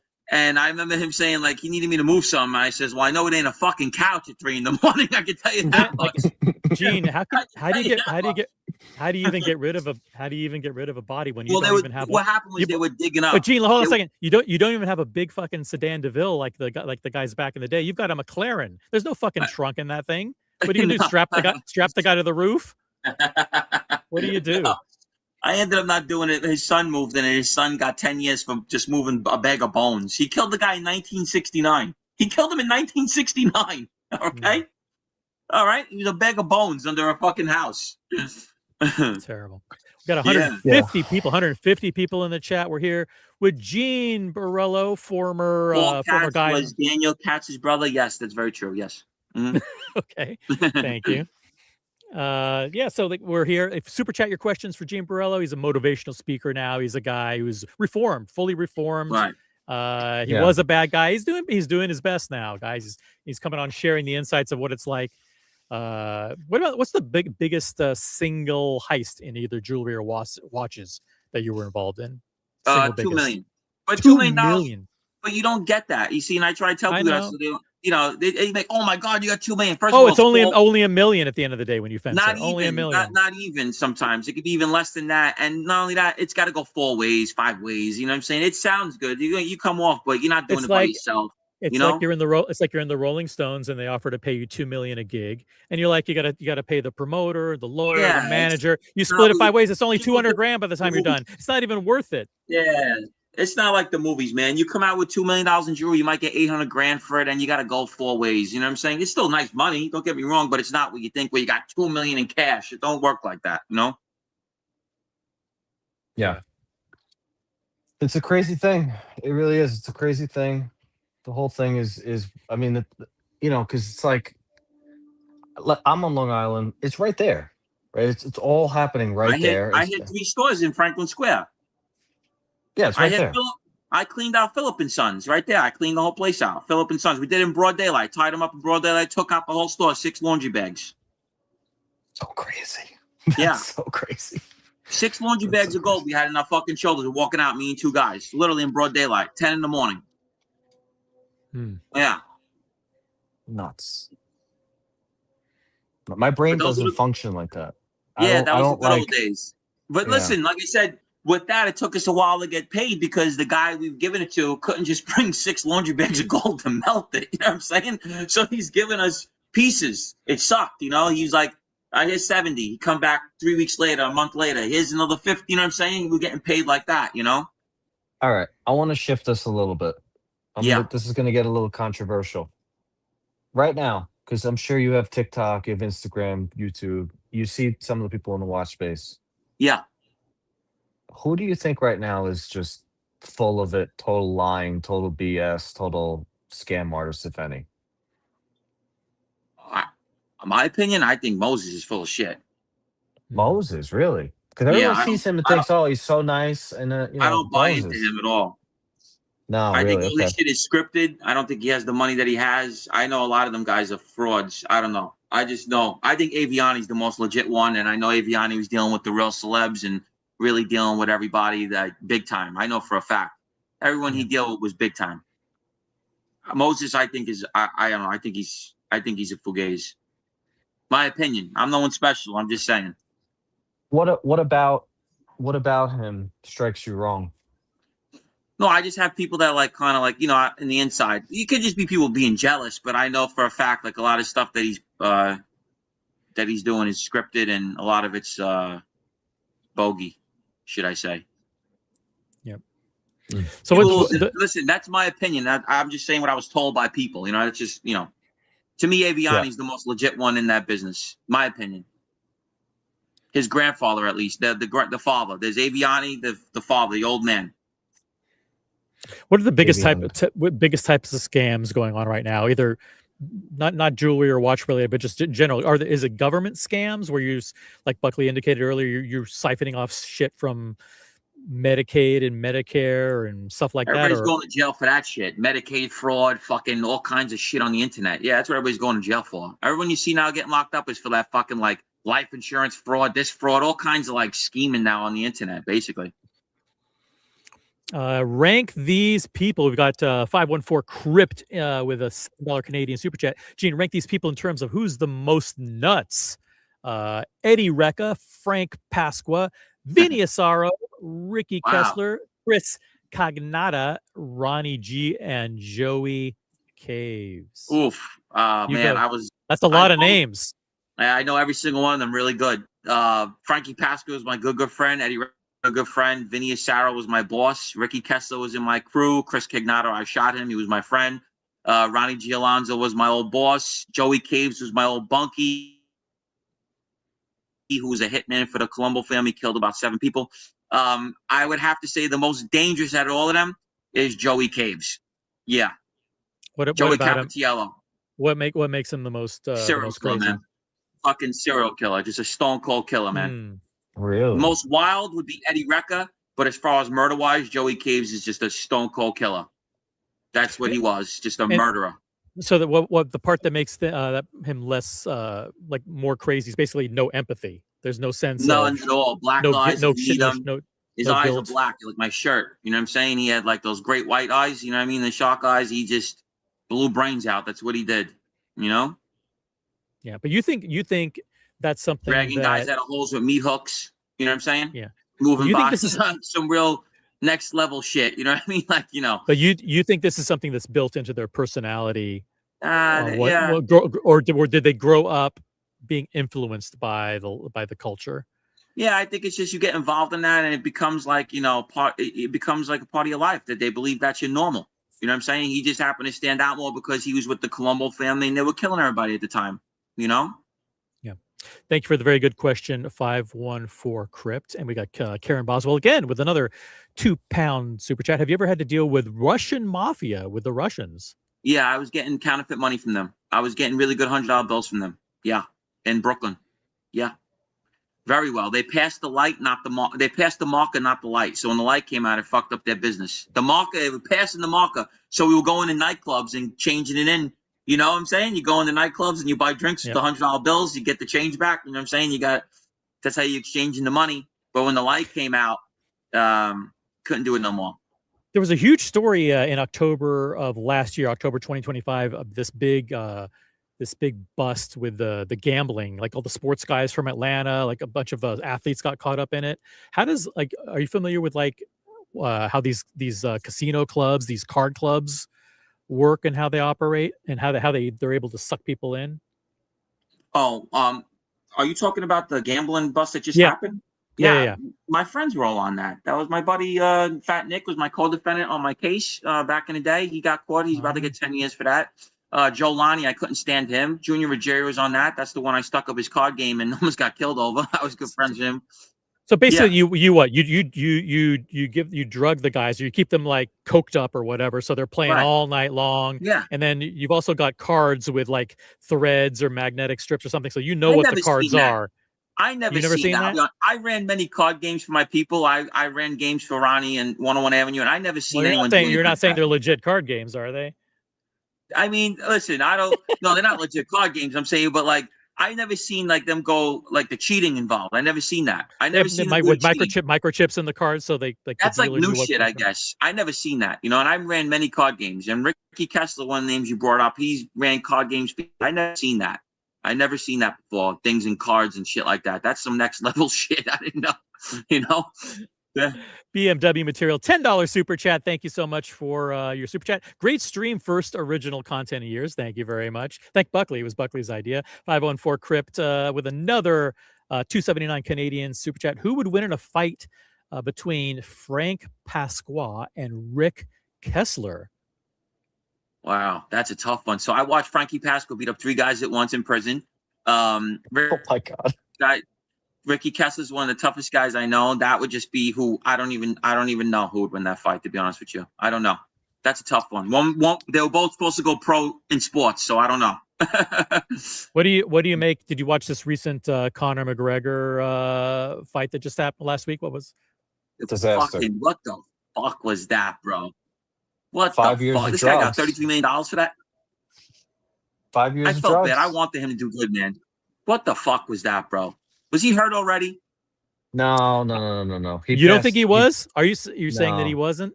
No. I'm thinking that he was hurt already. When you land for a UFC fight, they have medical team on you the whole time to prevent that type of thing because of gambling. So he wasn't. What that was, if you look at the pictures of him from 4 years ago. Super kick? That super kick did it? That super kick did it. That's cocaine, steroids. What I'm talking about. Drinking. He was hobbling. He was hobbling before the match. He was hobbling. He could barely stand up. What did he get? 15 million or 33 million? What did he get for that? I think he got 16 for the card. I don't know what he got outside of that for other things. Fucking crazy, man. This guy walked in, didn't do anything, just rolled on the floor. Get the fuck out of here. Bro. You get you and your pals get tips on stuff like that? Like, hey, so and so's going down in the third round. No, that was back in the day. That was in the day of my grandfather where they would fix boxing fights. You know what I'm saying? That was back in the gangsters were known for that. In the 70s and 60s and shit, they were fixing fights. You know, everybody bet one side, you taking a fucking fall will kill you. You know what I'm saying? Right. Pretty much. The only one that went, you know, who used to fight, you know, who wouldn't fix him? Rocky Marciano would go against him. They wanted to kill Rocky Marciano. He would never let them fix the fights. Because everybody would bet him. You know what I mean? He's 50-0, 49-0. They wanted to kill him. He would never take a fall for them. Guys, we got Gene Borrello on the panel tonight. Special guest. Super chat your questions. We got 160 now in the house.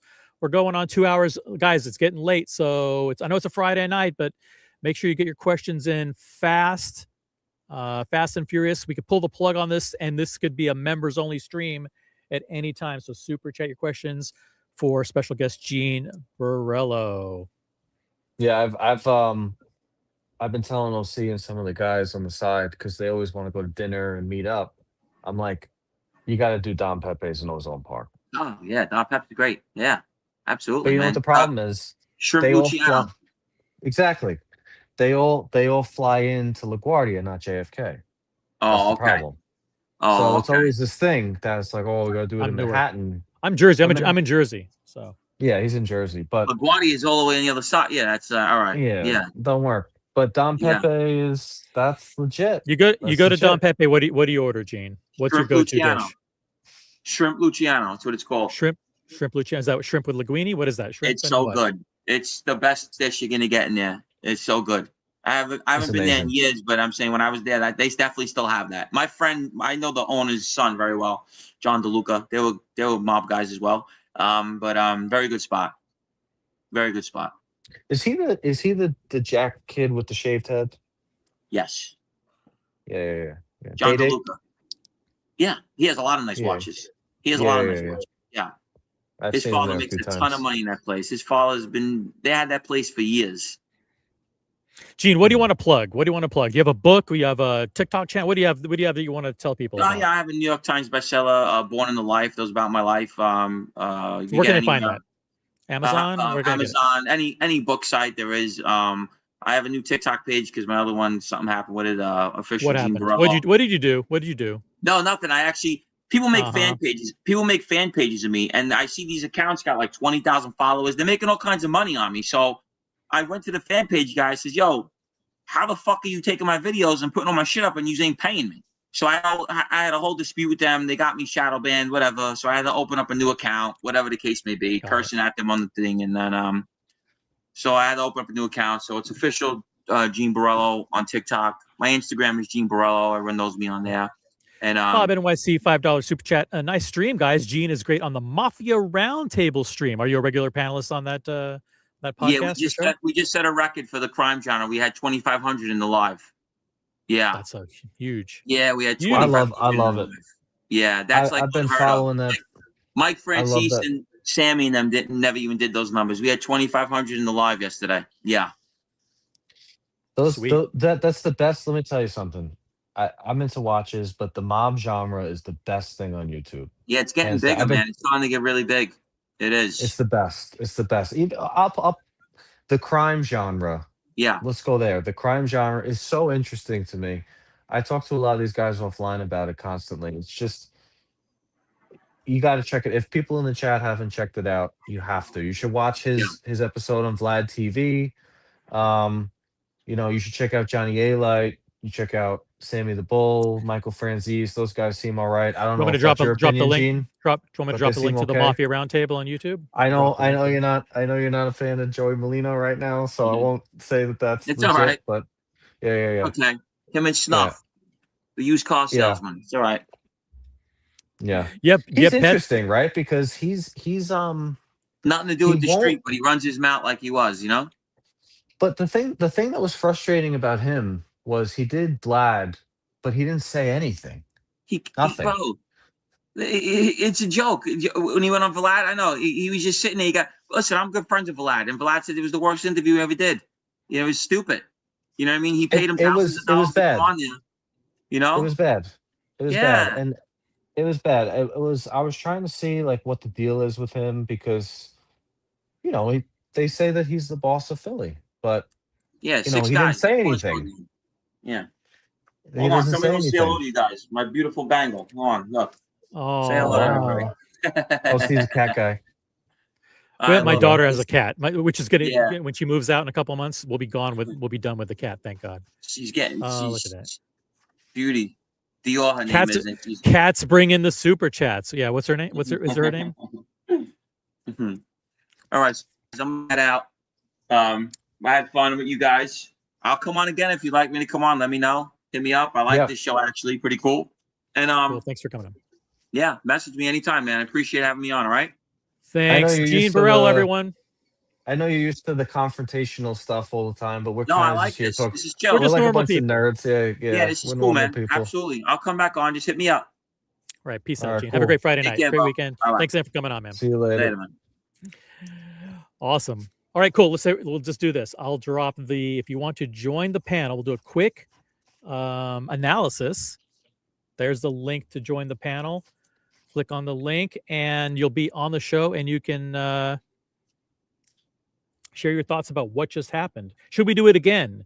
We want to hear your feedback. Should we do other characters, other personalities in this genre, like mixture of like watches and stuff like this, let us know. We got Raph with a 59 euro super chat. Thanks for the awesome stream, OC Buckley and Gene. Come on, guys. The most of us have a great and expensive collection. Spend some money to appreciate the stream. Thank you very much, Raph C. Appreciate the sentiment. Upvote. How about that? Everybody who's watching right now, upvote the stream. And if you want to super chat, that'd be awesome too. 514 Crypt, 279 Canadian. Did Ronnie G ever mention Kikale or Chikale on the street? Sorry, he's gone. He's gone. You had your chance. He's gone. Is it true? Buckley, you'll have to answer this. Buckley, is it true that Calandra KO'd someone in Dunkin' Donuts? Were you aware of that? No, these guys are way inside. I don't know. I don't know. Who Guys, that is. we're just normal guys, Buckley and me. Well, I'm not. I'm normal. Buckley, he's a little bit on the spectrum. We don't know. I'm definitely on the spectrum. But let us know if we should be doing this more frequently. This is Buckley producing and picking the guests, by the way. I think it's fucking awesome. We had 160 people in the room, breaking all records for our boring watch genre of live streams, doubling and tripling the audience of our competitors. What do you say about that, Buckley? Pretty fucking awesome. I think it's great. It's fun. We need to bring some new people around. We need more fun. Listen, 2026 is like this, the back half of the year. It's going to be boring AF. Okay. And watches, we're going to spice it up. We're going to bring you the best original content. Anyone wants to jump on, I'm going to give you a quick 5-minute time limit and then we're out of here. We're going to do a 2-hour show and we'll be done. So this is your last chance to super chat to show your appreciation for the show or to jump on the panel. I don't think this literally came out of, we were at a group call. We were on a call with MJ. You and me. Call. Somewhere in the evening, earlier in the week, right? Maybe it was Saturday. Yep. I don't even know. And I was doing, I'm fat and I'm dad, so now I have to get back into shape. Otherwise, Brody and a few people are gonna make fun of me. So I got the pre-workout going, right? I'm doing pull-ups, and I just explode on you. I'm like, see, watches are boring. I hate this hobby. I'm done. We need to do something fun. And then I just go off and I say, listen, let's get someone who actually did the crime. Let's stop talking about crime and let's get someone who actually did it. You get Gene Borrello on, right? And you were like, okay, and you got him on. Yeah. You got him on. I did a little bit of research to find out he's a very in-demand guy, very difficult to get as a guest. But I sent him a note. I was like, hey, do you want to come on and talk watches and stuff? And he's like, yeah, I do. Yeah. I'm like, you said, yeah. I said, let's do it then. Yeah. Karen Boswell. £2 super chat real quick. More Buckley, less shitty burgers. Okay, that's a good point. I'll do fewer burger reviews. And the burgers. I can't control Buckley though. Listen, Buckley's busy. He's got a business that I know he's like busy like 8 to 7 every day, 6 days a week, and he's got Munchkin at home and a wife and a new house and bills. He's busy. He's Listen, I can always make time for ex-members of the mafia. That's no problem. And by the way, we should have asked Gene, maybe we'll just hit him up after the show. Who should we have on next? Like maybe one of his friends wants to come on and talk about some of the stuff that they did. Yeah, I mean, there's a very strong connection. Listen, the guys that are in that world, there's a very strong connection. When you get money, what do you do with it? Right? They're not exactly buying the S&P 500 OC, right? Mm-hmm. They buy things. They shop. They buy jewelry. They buy watches. They buy clothes. They buy cars. So they are in the hobby, right? It's just a different perspective on the hobby. Different slant. Like he's like when he's like, hey, I've got a Patek, but it's iced out with diamonds and it doesn't have a real movement in it. It's like what? Yeah. It's like, listen. We got to get him a real watch. Well, one thing I forgot to ask him about is on his Instagram. I remember he was kind of like selling as a third party to he was selling some watches for like a jeweler, I think, something like that. He was posting them. I don't know if he was getting commissioned, but he had a little bit of I think he has a little bit of experience selling watches. I think. I don't know. I forgot to ask him about it. So that's right. He was. I think you had mentioned that he was like an amateur selling at one point. I feel like I remember that. I don't know for sure. If anybody's watching right now wants to jump on and talk about, what they saw and experienced tonight, or share your feedback, I'm going to absolute last chance to jump on the panel. TGO1 $100 super chat. Very cool stream, guys. Good idea, Buckley. Good stretch. The mafia genre is entertaining. My continued best to everyone. Thank you very much, TGO1. Good to see TGO1. TGO1 Mafia and I genre go way fun. back. Mafia genre is a lot of fun. It really is. I don't know how many people follow it, but those guys have stories for days. For days. Yep. And the best part about those guys, he mentioned it many times, is if you want proof, just pull their record. It's all there. I mean, what they went to prison for and all the things they did, it's there. So they're not lying about it. Yeah. Thanks a lot, everyone. Thanks, Buckley, for co-hosting tonight. Great topic. Thanks to everyone for super chatting. Thanks for showing your appreciation, guys. It's not easy to get a guest like Gene Borrello on. The guy's a very in-demand guy, and people usually pay like a lot of money actually to have him make personal appearances. So I hope you guys appreciate it. And I thought Buckley did an amazing job. Buckley knows a lot about this stuff that I don't know, but well, we'll try and I don't really try and know do more what I stuff like did. this. I don't really know what I did because I got to be honest with you. This Taylor. was full when we started. EH Taylor, and it's half gone. No, it's not half. It's about a third, and this is 100 proof. So I don't really know what I did tonight, but whatever. Have to go back and watch it. Raf C, 24 euros. Thank you so much. That really, really appreciate it. Love. By the way, his avatar is Cohibas, one of your favorites. Cohiba's good. Cohibas are good. Thank you, Buckley and OC, for the entertainment. We try. So we did a 2-hour stream. Anybody else want to jump in and show your appreciation to the show, or jump on the panel and say hi to Buckley? This is rare to get Buckley. We're having drinks. Hop on. We're having drinks. We're having drinks. We're having drinks and we're kicking it. I'm still on OC patio tonight. Check it out. Yeah. That green is not it's multicolored, so it changes. It's rainbow. See Andy Lewis, Ryan Singer, so many people in the chat. I cannot keep up with everybody, but if you super chat, I'll definitely see your highlighted comment. Yeah. Don't be shy, guys. Jump on. We still got 117 people. If you're new to the channel, just drop a comment in the chat and let us know. It's not just green. It changes colors. See? Logan. I was actually surprised he said Goodfellas as the #1 movie, like most accurate, because a lot of those guys say Donnie Brasco. Yeah, I was about to pivot to a whole movie segment where we just throw out Godfather, Casino, Departed, stuff like that, and just kind of go through the good and bad points. Maybe we'll do that on another stream to liven it up. There we go. See now. Blue, red, orange. Yep. That's it. Come on, guys. This is it. We're doing the 2-minute warning. 2-minute warning. Don't be shy. You got nowhere else to go tonight. Maybe there's let me see if anybody else is streaming tonight. Yeah. Let me see who's streaming. That's why I have so many people. Nobody's streaming. We're happy we'll keep going for a little bit, but we'll keep going for a little bit. Oh, should we let him on? Should we? Yeah, why not? Why not? I love the guy. I love the guys. He and I go way back. What? Curly, what's up? OC, listen.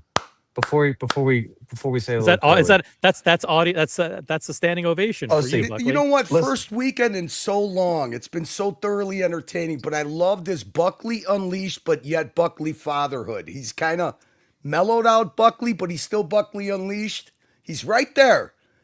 Well, He's- you know what? You he's- know what? You know what? Here's the thing. OC goes, should we let him on? Listen, OC, we just let an ex-mafia member on. We could let anybody on. Honestly. I'm surprised Yeah, Curly I know. didn't jump Okay. on earlier. Yeah. It's Next okay. I'm weekend- used to the underhanded compliments from What did from what OC did Buckley. what, believe Curly? me. What did you Yeah. what did you think? What did you think about the subject matter and about Gene in particular?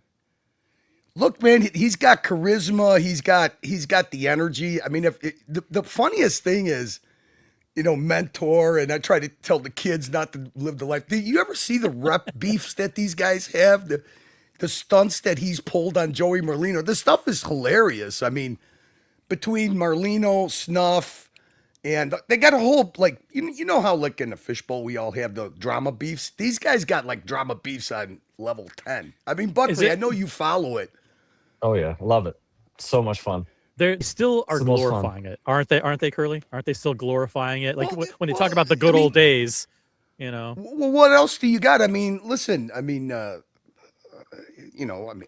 what about you guys? I mean, you guys are kind of enamored with it. It's entertaining, it's interesting, but in the bottom line, I mean, these guys are they're not exactly geniuses. I mean, they're thugs. I mean, they hurt people for money, they rob people. I mean, they cause a lot of damage.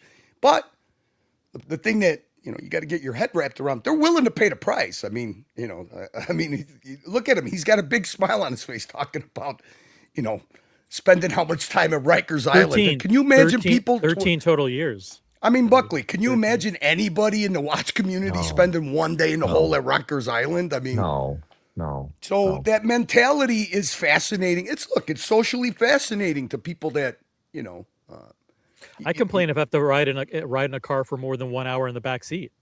That to me is Yeah. confining and limiting. Yeah. Yeah, no, we need to shake up. Next week we have a hooker coming on, but we got to shake up this community a little bit. OC, we were talking on The head of the largest brothel in Las Vegas. We got a whole I don't do lineup that of- anymore. But I can't go anywhere. I got an ankle monitor on. I left that life. You can't. The personality. You got to have that person. That personality never leaves you. I mean, He's got the best personality of probably all of them. yeah, but you know what I mean, Buckley. I mean, a guy like that, Yeah. he could have any charge. He could, he's going to get some serious time. If he gets somebody gets into his face in Miami at some club, he's going to clock him. That's just You the don't way the think- guy's wired. Curly, Oh, yeah. you don't think TPG is studying this playbook, and when he gets out in not even a couple of years, right? A couple of years, he's going to do the same kind of thing to get back on social media, talk about the glory days, about how he did this and did that, and he'll be right back at it before He'll you know find some kind of loop. I mean, if you read his indictment, his indictment, what he got indicted for, the it. Charging stipulations, document, yeah, basically. the charging documents. Yeah, I mean, he is barred from social media, but when he gets out, what type of, he's going to find some kind. Look, criminals always find a loophole. They always find some way of doing something. Yeah, he'll be back. He'll be bigger than when he went in. He'll be bigger when he comes out. I think so. All right, OC, come on. I need What? to hear the backstory. How did you land this guy? Because I mean, we talked about this a long time ago too. How do you land a guy like this? It's literally what I said. Yeah, it's literally the what I word said. a boring watch channel that I probably flipped out on won't. OC. Yeah, I yelled at OC and said, "The watch hobby's boring. You're covering boring topics. I'm totally bored with it. We got to do something fun." And he's like, "What do you have in mind?" Or whatever. I was like, "I want to talk about the dirty side of the business. I want to get Gene Borrello." He's like, "Who's Gene Borrello?" The thing is, I mean, you don't want to sound like you're trying to demean somebody or something, but yeah, I mean, for me, I liked it. I mean, this reminded me of like when you guys used to do the old Colony streams with, Rose Unleashed and Buckley Unleashed and, no holds bar topics. I mean, when you're just doing straight up watch talk, I mean, what do you think is going to happen? I mean, yeah, so this was boring. awesome. The thing is, how do you build on it? You got to get Gene to bring some of his bros in. You got to get him to talk about. You got to get him to talk about some of the stunts that he's been doing with Joey Marlene. I see that I tried to bait him a little bit with with that watch question because Joey Marlino's a big watch guy. He actually went on 47th Street on that. On Moses' channel. Yeah. I don't think. Yeah, I mean, don't think. you know how these guys are. You know, the thing that's interesting about Gene, it's not just Gene. There's a lot of Genes out there, but he's one that's, he's public. But we look at a Vukum, or we look at a Paul Thorpe, we look at a TPG, a certain way. But these guys see it. A fisherman always sees another fisherman from afar, so they see a different way. So he goes, I think, out of everybody, who do you think is full of it? And he goes, Moses. Most people like Moses, right? Moses is a little bit flashy, right? He's a little bit flashy, could be a little bit annoying. But he didn't say Vukum. He didn't say Benny Mazzolito. He said Moses. I know, but I think he may not know a lot of the social media characters. No, I think he today. Does. I think he does. And I think maybe he just got you. I think you put him on the spot, and the first person he thought of was Moses, and just. Well, Moses does a lot of. He's in a lot of circles where a guy like Gene, his friends would be in those circles, right? The MMA, the gambling, that kind of social. I think he just heard that Moses had. There's a couple of issues where Moses he's always pulling stunts. So he gave somebody a necklace with that wasn't real, or then he sold a fake watch. Yeah, a bunch. So he got caught up in a couple of minor public snafus, and now Moses, as you've seen, Buckley, because you cover it, he hasn't done a video in months. He hasn't done anything like 3 months. Literally, yeah. I nothing. mean, the fact that people are believing these fast flip videos and these negotiation videos are real is just mind blowing to me. I can't believe people think that's real. You know what's funny, Buckley, is most of those guys came from TikTok. They came from IG, and now they're making it big on YouTube. But the thing is, they're always presenting action. I think OC, you said it. It does have a lot of. You can compare it a lot to quick gambling. The flips, let's make a deal. Let's flip this watch. Let's do a dopamine hit. Exactly. From a rush. Do some adrenaline going there. Hey, hit the thing. It's but you can't ignore it. You can't ignure it because they parlayed it. Look at what happened with the eBay live watch auctions. I mean, but that's the reason why we're that into a multi-million-dollar business. Well, that's the reason why we're putting a spotlight on it, is because that's flooding the community and the watch buying public with tons of counterfeits, fakes, and this even the stuff that's supposed to go through eBay authentication check and all this, a lot of shit's slipping through. Frankenstein watches, clone movements, all this stuff. So it's never been a more risky time to buy watches from those kinds of people, I'm talking about, than right now, because they're acquiring everything that they can to put into these auctions, because they know that every watch that they can sell, there's gullible people overpaying for them. Well, I think what's going to happen, what's going to put a dark cloud over it is that, as far as eBay goes, people feel like they have some sense of security buying from eBay, right? And a lot of these guys are I would say more legit guys are selling on eBay because they're pitchmen. Once they sell it, they wash their hands of it. They probably got an eBay team that takes care of the shipping and the logistics. But then look at what's happening now. I mean, now you got the next faction of people that are riding that trend, like the Uncle Manny, your favorite guy. Oh, that one. He rose and Buckley, now they're using Whatnot, right? And it's going to it's dealer direct. That's what's going to make that whole house of cards fall down. Because now you don't have eBay authentication. You don't have any of that legitimacy. The platforms where they are doing authentication, like Bezel is one of them, which I don't like Bezel. I don't promote them. They found that 38% of the watches, 38% were rejected due to either it having Frankenstein, counterfeit parts, aftermarket parts, or the description was not accurate. So they said, it's like new, but it wasn't new. They said it was unworn when it wasn't. They said it was mint when it wasn't. So 38% of the watches from that platform are being rejected, and the auctions are being overturned. What is it?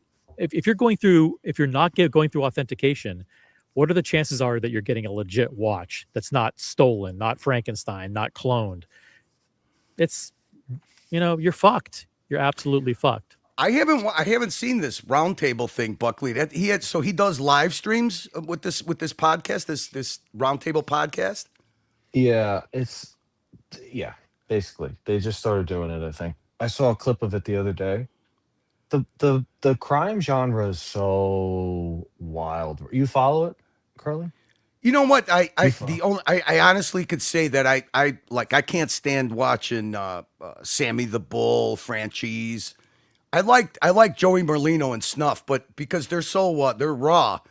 Like when they do their live streams, their live streams is actually just to promote their Patreon. Yeah. So what they do is they'll use the YouTube live stream and then they'll cut it off and they say, okay, if you guys want a continuation of this, if you want our picks, because they do a lot of sports betting and handicapping and, setting odds, follow us on Patreon. But the funny thing is that the beefs between, they especially pick on Gene, because Gene's got the ankle monitor. So he's got guys that go out to these functions because Marlino's in Florida too, between Florida and going back to Philly for his cheesesteaks. Yeah. But Gene always he has people that go out, like spoilers, that go out and do stunts. So yeah, I do kind of. It's kind of funny to me how they beef with each other. The other guy, the other guy's interesting too. What is he, Armenian or whatever? Alite. Johnny Alite. Yeah. He has he's got a little bit of an issue right now, but he these guys, see, the thing is, a lot of people don't understand how the mob works, right? You have your boss, you have your skipper, you have your maid guys, then you have your associates and your soldiers, and those guys are the ones that are doing a lot of the dirty work, right? And Gene's one of those guys, Johnny Alite's one of those guys. So these guys were out there shooting, stabbing, beating people to death. Yeah, they're the street thugs. Yeah. And now they did their time and they get to talk about it, which this is new, right? Because they're doing 5-year, 10-year, 15, 20-year stretches. And now they're all getting out. The last 5 years, they've all kind of gotten out and now they're talking. And people are not maybe following that. But all the guys from the 70s and 80s, they either got killed or they died of natural causes, cancer, whatever, because they'll smoke like chimneys or eating garbage, drinking, the stress of the job itself, the stress of that life itself. They're all dead. The only one left is Sammy. The rest of them are dead. And Michael Franzese, Well, a lot of these guys get glamorized by Vlad, and then who's the other guy? Patrick David Bateman, Yeah, I used to like him. I'm not a fan anymore of Patrick Bet-David. He kind of... because these guys figured out the formula. Now they just do it themselves. They just skip the, they use those guys as a springboard, and now they do their own thing. But see, I would never talk about this because it's like when you have a guy like Gene on, you're not going to talk about it, right? Because it's like, oh, that's cute. That's PAL, that's child's play. But, I have family members that they live over there and they knew all those people, especially Sammy. And, the stories he tells versus what they used to tell me 10, 15 years ago match. Right? So it's a very interesting genre. It's very fun, I'm glad that we got to do it. Yeah, the glamorizing and sensationalizing it, the regular public, the Joes, the civilians, the lamos, whatever you want to call them. They, people love that peek into into that. I found it interesting that. So Gene, with that big smile on his face and how he's charismatic. I mean, just think about that. The guy's a smash and grab guy. He's not exactly, like when you were talking about casing out a jewelry store and, how do you formulate a robbery? You could honestly say the guy's a smash and grab guy. He's not. Well, he's not the kind of guy that plans it like months ahead of time.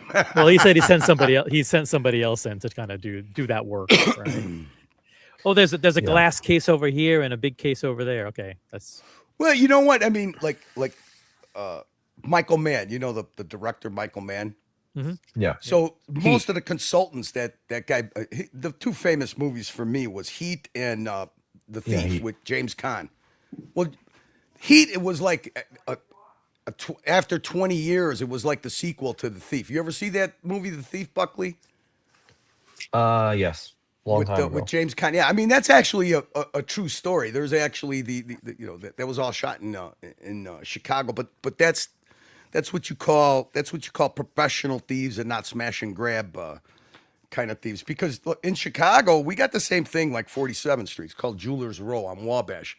Everybody knows that these were the chop shop places where guys bring in, stolen jewelry, stolen watches. I mean, professional guys. That's their fences. I mean, look, Curly, let's take that further. So, I've been holding this in. I've spoken.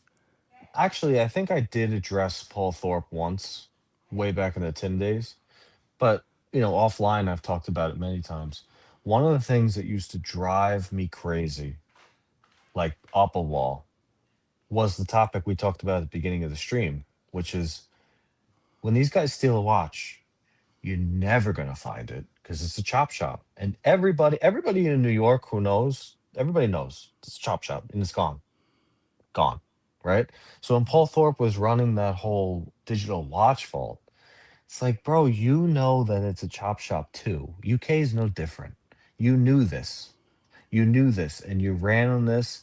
I think I addressed it on Tim's show in 2023. I think I did. I don't remember for sure. I wish that Gene knew about Paul and that thing, which of course he doesn't, and he's never going to find out. That's history, right? That's history. But the thought that these records and the digital watch vault and the Rolex, what is it called, Rosie? What's the Rolex one called? The registry, the Rolex registry. Watch register. And there's the other one. Yeah. Watchregistry.com, the one in the UK. There's all these things. It's all a scam. You're never going to get your watch back. Well, you guys remember when Paul Thorpe first kicked that off. I mean, he used, just like he used to use, watch crime as to sensationalize and clickbait his videos. Yeah.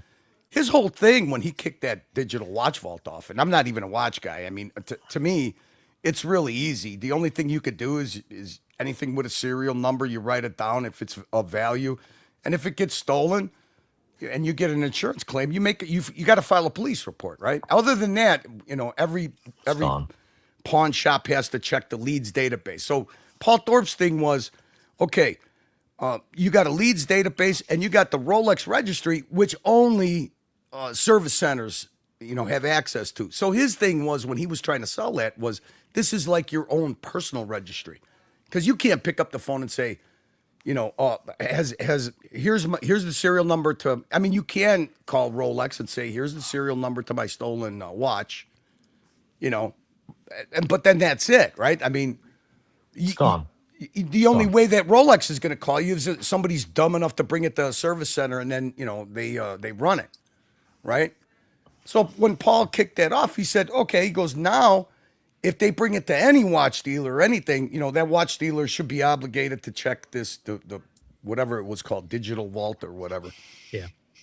No. I mean, these guys that are in the business, Buckley, you know how many times, anytime I had the opportunity, I would always ask Paul Thorpe, so tell me, what do you think happens with stolen watches, Paul? I mean, if there wasn't a value to stolen watches, people wouldn't steal watches. I mean, so what do you think happens to them? Well, Curly, for the most part, they get sent to Asia. And I was like, you're so full of shit. His own kid dealt with that. His own kid got busted dealing with that stuff. Of course, it's a chop shop.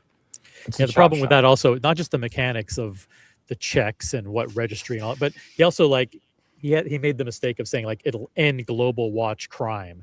And once you make a statement like that, he basically became a big target because everyone knew you can't.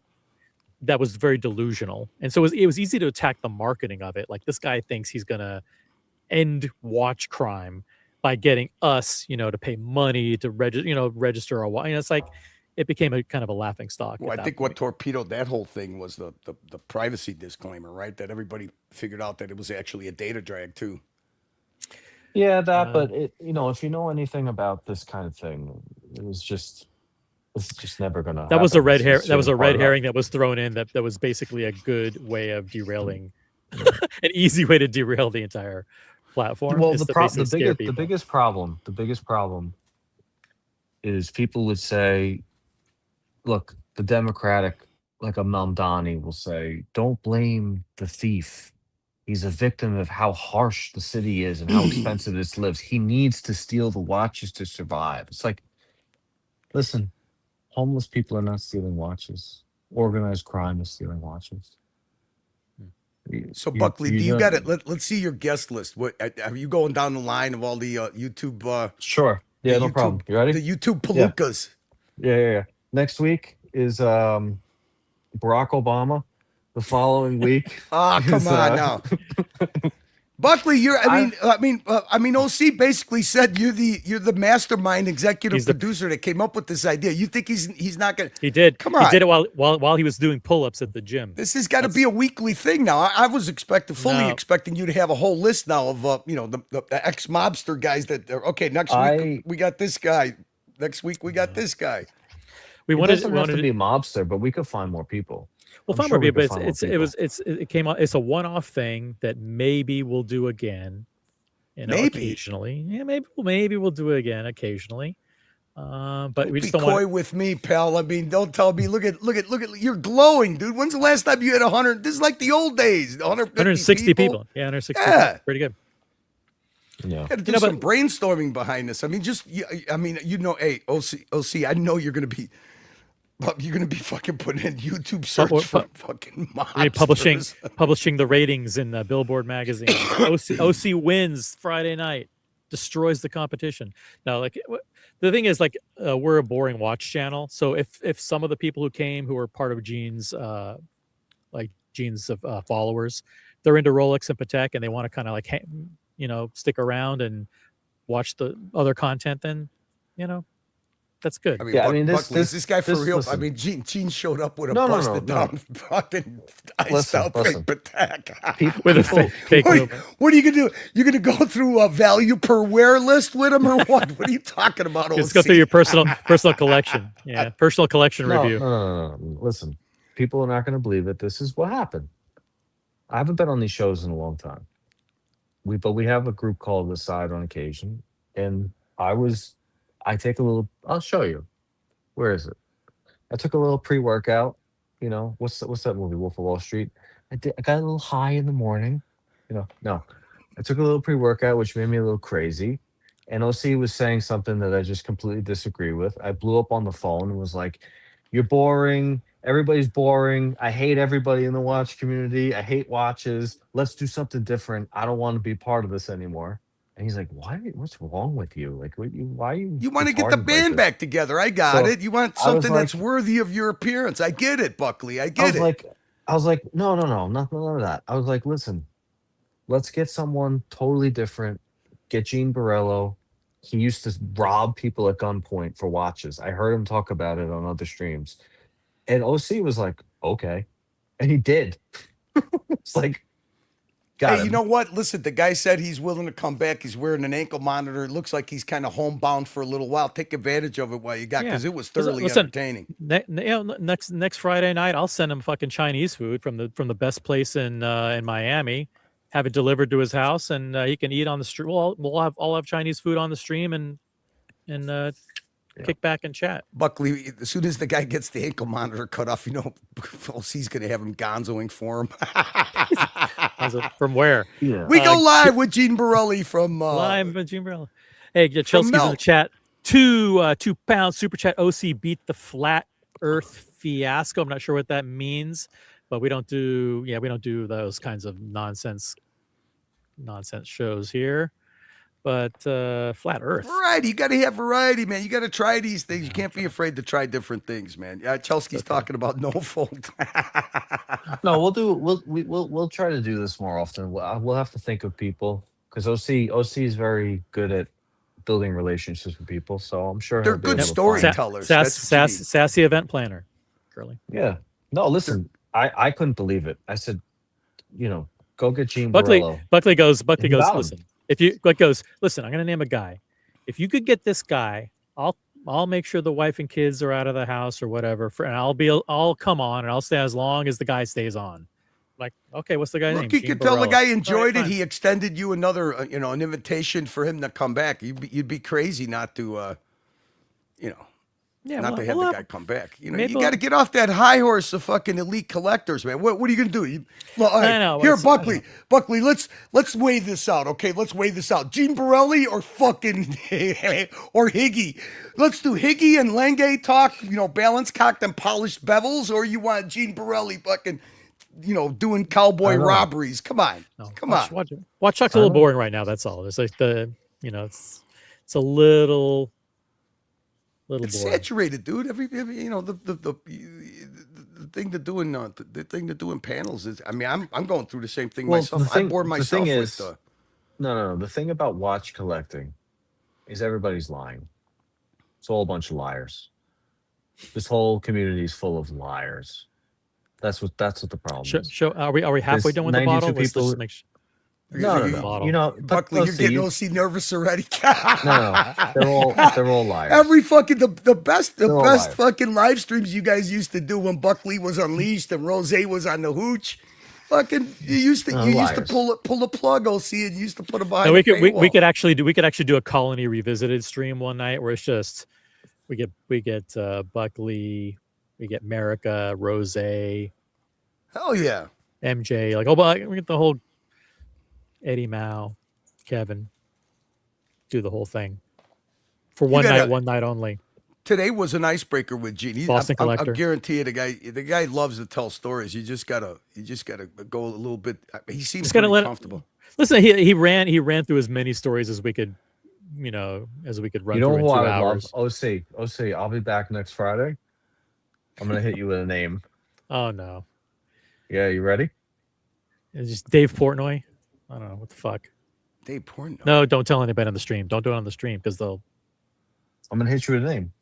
Not now. After the stream. No, this one is out. This one is like a stretch goal. This one's outlandish. After the stream. This one's outlandish. Is your guest Stefano Della Costa? Because we can get him on if you want to. Oh my god. Well, after the stream, we'll talk about it. Guys, I'm not being serious about it. I'm not being serious about the guest. I was going to say Joey Diaz. I don't even know who that is. See, but that's really? The kind of thing is like Joey. I'll fine. You got to get him before he moves. He's moving to Texas. He lives in Jersey right now. Yeah, he's moving to Texas. Joe Rogan's got him moving to Texas. Joey would be pretty funny. Yeah, because Joey used to rob people, but Joey's not into watch. See, Gene, the thing about Gene is he knew a little bit about watches. Yeah, a little bit. Yeah. But also you gotta understand, he's from that life. He's a mafia watch guy, which means they say Audemars Piguet, right? They say Audemars Piguet. They say Rolex, like let it be. You don't have to be. Don't turn into a Venice O'Sheen with Vaisseau Constantin. You know what I'd like to do? I'd like to give O'Sheen 1,000, send him over there to go, do a little work. That's what I'd like to do. Yeah. Ooh. Yeah. Next week, OC is going to be hosting like the XMC for Hell's Angels. Yeah. He's going full gangster mode. Curly. I want you to think of our Venice friend having a couple of drinks in a bar. Italian restaurant, but at the bar at the Italian restaurant, having a couple, and they're sharing an espresso late, and this person corrects Gene on how he pronunciates watch brands. Think about that for a little bit. Pronunciates. Yeah. Yeah. No, it's Vacheron. You mean one of those, one of those brow beatings that O'Sheen loved to give on the panel. Yeah, that would go over real good. Yeah. Tell Gene Borrello. And he picks up the bottle of scotch from the table, fucking smashes it right across his fucking head. Yeah. Let's see how that goes. Raf C 50 euro super chat. Upvote number 93. Guys, if you're watching right now, hit the thumbs up icon, the thumbs up button. Let's get to 100 likes. Hope to see you tomorrow, Uncle Curly and Toy Demo at the Franchise Club. See, you got your own promotional super chat here. Curly. Yeah, join Curly Ralph's Mo on the solid gold. franchise club.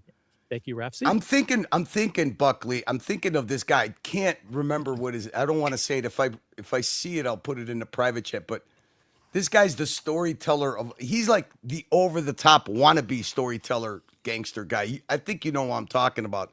I don't know if he ever appeared on Vlad TV, but he's a big guy. Smokes a cigar. He's got the most outrageous story. This guy was. I was part of the Vatican organized crime unit in the. I forget what family he said he used to. There's a one guy. There's a one guy. I can't remember his name. He wore a jumpsuit, mustache, and he was a sniper in Vietnam. And he says he killed like 200 people. That's yeah. Well, no, I don't know about him killing 200 people. He was part of the. He was part of the. His uncle was they were in the Gambinos. The Roy DeMeo. He was his uncle was the Roy DeMeo. Yeah, Roy DeMeo. Was I know who you're killer. talking about. Yeah, it was Roy DeMeo's actually captain. That was his nephew, the guy from He rigged a hand grenade with a fishing line in a guy's car. I know the guy you're talking about. Roy DeMeo was a legitimate serial killer. Legitimate, like an actual serial killer.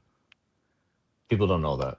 I mean, people know it who follow, but people who don't know that the guy has 200-300 bodies under him. He used to just bring people to his bar at night that he and kill them, cut them up.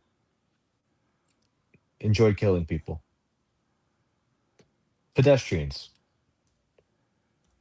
See, remember how we were getting, not remember, but you know how we were getting a little bit of flack, like, you're going to sit with a mafia guy? Yeah. You're going to sit. sit. Couple of emails. We're pedestrians. We're messages. civilian. We're civilians. He's not going to bother us. We're not doing it. We're civilians. We're not in that life. That's what they don't understand. They do that to each other. They don't want to bother me and you and Curly. Well, maybe Curly's not a civilian. I just enjoy the way that these guys that are on social media, the way they size themselves up and their reputations up. It's interesting. It's funny the way they do that. It's funny the way they frame each other. Like when Sammy the Bull talks about franchise, he talks about he was never a street guy. He was more of a racketeer, which he does have a point there. But maybe we could get Johnny A-Light on. I'm looking for I'm looking for this guy. He would laugh, and I think he would be approachable. This is the guy. Hang on a second. There's still 83 people watching right now. Oh my god! Yeah, it's Friday night, and no one's got anything to do. We really appreciate you guys sticking around. Thanks for tuning into the show. Hope you enjoyed it. Thanks to everyone for super chatting and everyone who became a member, including, by the way, shout Buckley, out to... look at the private chat. See if this is the guy I know this is the guy you're talking about. You tell me that OC wouldn't be able to land this guy if he landed Gene. I don't see anything yet. Hang on. Oh, sorry. There you go. Oh, that's the guy's channel. I gotta open that. I'll open that after the stream ends. Yep. I'll open it after the stream ends because I don't know where that'll take me right now. No, it's going to YouTube. Oh yeah, don't do that. Yeah, I'm on my iPad, so I don't know. Want me to pull it up? I mean, look, I would love. Listen, if once a month, twice a month, we could bring in some interesting people and talk to them. I would love to do that. Dude, but Buckley, as soon as this thing ends, I thoroughly imagine OC's like, all right, Buckley, we got to build on this. No, I'm ready to do another one next week, once a month. you got it all wrong, totally wrong. I could give a fuck. Yeah, sure. You're gonna go right back to talking about Wimbledon and Patek Philippe's. The thing is, like, I wanted to give the audience something special. Because the watch talk is so boring these days. And I do have 80 paying members that pay a lot of money every month, including new people that became members today, like BMW and a whole bunch of other people. And it's not. And by the way, to become a new member, I hope they're not doing it on an Apple device because it's pretty expensive these days. So like these, a lot of great members and viewers, reward them with something a little bit different. It's almost double. I was surprised it's almost double. Yeah, actually, on the Apple. So is that an app? Is that an Apple fee that they add on? I mean, I don't get it. By the way, on Apple to become a member here, the lowest amount you can pay is $12 a month. Believe it or not, now. Yeah, so it's like super expensive. So all of you guys who like grandfathered in on paying like $4.99 a month or whatever, $3.99 or whatever you're paying, do not let your memberships lapse because you'll get fucked. You know, if you have to become a member again. If they're using an Apple device. If you're using Apple device, yeah. If you're using non-Apple device, it's probably like it's cheaper, but it's still expensive now. So. You got to do a mob watch meetup now. I don't see. Like, I zero expectations. Look at Buckley. Buckley knows he just hit gold, man. Buckley's the Jed Clamp of the content now, baby. How's fatherhood, Buckley? How's fatherhood? How are you navigating fatherhood? You enjoying it? A little tiring? Yeah. That's tiring. I'm enjoying. He looks fantastic. Look at him. He's thin. He's very thin still. Look, gray. Come on. See that white? Look at that white coming in. Hey, dude, it's a lot of sacrifices. It's hard. You got to have. That's when you find out what kind of a woman you married. You know. $12.99 on Apple. Is it really $12.99? That's ridiculous. That's outrageous. I don't expect people to pay more than $11.99. Yeah, people thought that I was embellishing, but when you break down how much Apple charges as a fee, even when people super chat on their phone, it's such a ripoff. You take such a haircut. Thank you guys for renewing and becoming members. Thanks to everybody for super chatting. 86 people still watching. What do we have to talk about? What are we doing? I can't. 86 people. You want to start? You just had one of the greatest shows in a long time. What do you got to talk about? You talk about that. It was awesome, man. You want to start a podcast? Different. You want to do something different? Life and Crimes podcast every Friday night. Have you ever seen some of the stunts that Gene does on his channel from his home? But Curly, you won't believe this. I watched zero clips of this guy. There were a couple of videos that were put in the chat where like 2-minute clips, but I didn't watch any of these stories or any of the shit that went. I just didn't want to. I had Buckley on the panel. Buckley, listen, he's an expert on this stuff. I mean, Buckley, come on. He could make at least 2 or 3 more shows just out of Gene's appearance here. He could review Gene's channel. I'm sure Gene's not going to copyright strike. Let's do it. We can do an 8-hour stream of just reviewing the 1 hour that Gene was on. We'll go 3 seconds at a time. Doesn't sound like a bad idea. Thanks, OC. Go 3 seconds at a time. You know, it's funny. I'm going to watch myself tomorrow night. You have to. I mean, come on, man. This was an awesome night. It was. I mean, I remember talking. I was talking. Fishbowl needed something like this. Is this where Buckley tells a story for the 6th time about how we got the idea to do the show? No.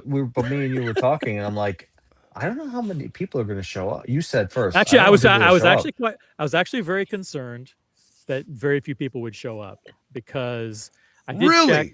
I did check because Archie was doing a show. Tim was streaming. Asheen was streaming. Dirk Kennedy was streaming. Everybody was streaming on a Friday night. Watch this, Buckley. Watch this. You blew him. You blew them all out of water. You kneel. I mean, half hour in, you buried all of them. Come on. I know. Don't tell me you're not going to check the analytics. Look at OC. Don't be coy with me. I know, but before I didn't know. Buckley, he's an individual sports player. He's a tennis player, so he's one of the most competitive people that I know as far as I didn't play teams. I didn't play team sports though. So what I was going to say though is, I don't think people actually believe Gene Borrello was going to show up on the show because no one would ever Curly, let's go back 24 hours. Go your whole fishbowl and say, what are the odds that Gene Borrello, former Bonanno associate, is going to be on the original OC Watch channel? Everyone would say there's zero chance. I literally would bet my life. All right, Buckley, you want me to be honest? Yeah. You know what I was thinking? I knew there was no way. I knew that there's no way that OC is going to build this up. And he doesn't have this guy locked in somehow. What my curiosity was, how did he lock him in? What kind of a deal did you make with the guy? I don't even know. I don't even know. OC talked to him through what, Instagram? I don't even know. I mean, what do you do to a guy like Gene if he does a rug pull on you? I mean, it's. I mean, you know what I mean? Nothing. You can't do anything. Oh, you could end up like the wizard, you know. But I think the guy truly. I mean, who knows? Maybe this is his new pool of maybe he's got some. Listen, he wanted to have a little bit of fun. It's actually very, very gracious of him to come on. He's like a very in-demand guy. People want him on their shows and their videos and podcasts. We don't do a regular video thing. We do like a live show, and it's just a few boring. Look, I think the guy inadvertently told you why he actually enjoyed it, and you could tell he enjoyed it. You know why? It was something different for him, and he said, "You know what? I really like this because it was." I think you actually brought it up where it's different than maybe you're not used to this kind of a format. Normal people. Where, regular he's people. used to a format where the guys are going at each other, and they're talking about one. But it's like, I use the analogy all the time. It's like a bartender that goes from a super busy club and he goes to a neighborhood tavern to go relax, right? You go to somebody else's bar to go to relax. And that's what I got off of him, is that he enjoyed himself here. He even said, this is cool. It's chill. It seemed like he had some kind of interest in watches, but and he was he was able to put a nice guy. What About Me show on, and a lot of people were asking good questions. I think the guy had actually a lot of fun. The chat, you got to give it to the chat. The chat was very well behaved, and they asked a lot of great questions, and a lot of his people came to kind of have a forum to ask him questions, and it was pretty good.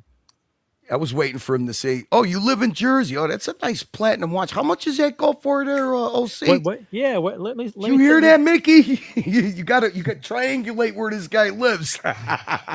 we know the coordinates based on the above ground pool you have in the backyard. Yeah. I love the way. Nah, I don't do any of that kind of stuff anymore. But I got an ankle monitor yet. I hope that. Like you said, he was a bad guy in the past. I hope, like, whatever instincts he has, whatever nature he has, he's like, he knows that, like. Well, I mean, look, the guy's not exact. He's got a very high profile, so they could probably trip him up. That's why I said, like, I went out of state without telling anybody. Like, well, come on, don't give anybody a chance. It was interesting. It was interesting. Did you catch the fact that he got violated for having two phones? That's kind of funny. Yeah, anybody that's been in the gambling bookmaking thing, they don't want them to have multiple devices. I mean, look, it is what it is. This is. Dude, it was. Hey, listen, it was awesome. It's exactly. There was a lull. Everybody was getting bored. Last night.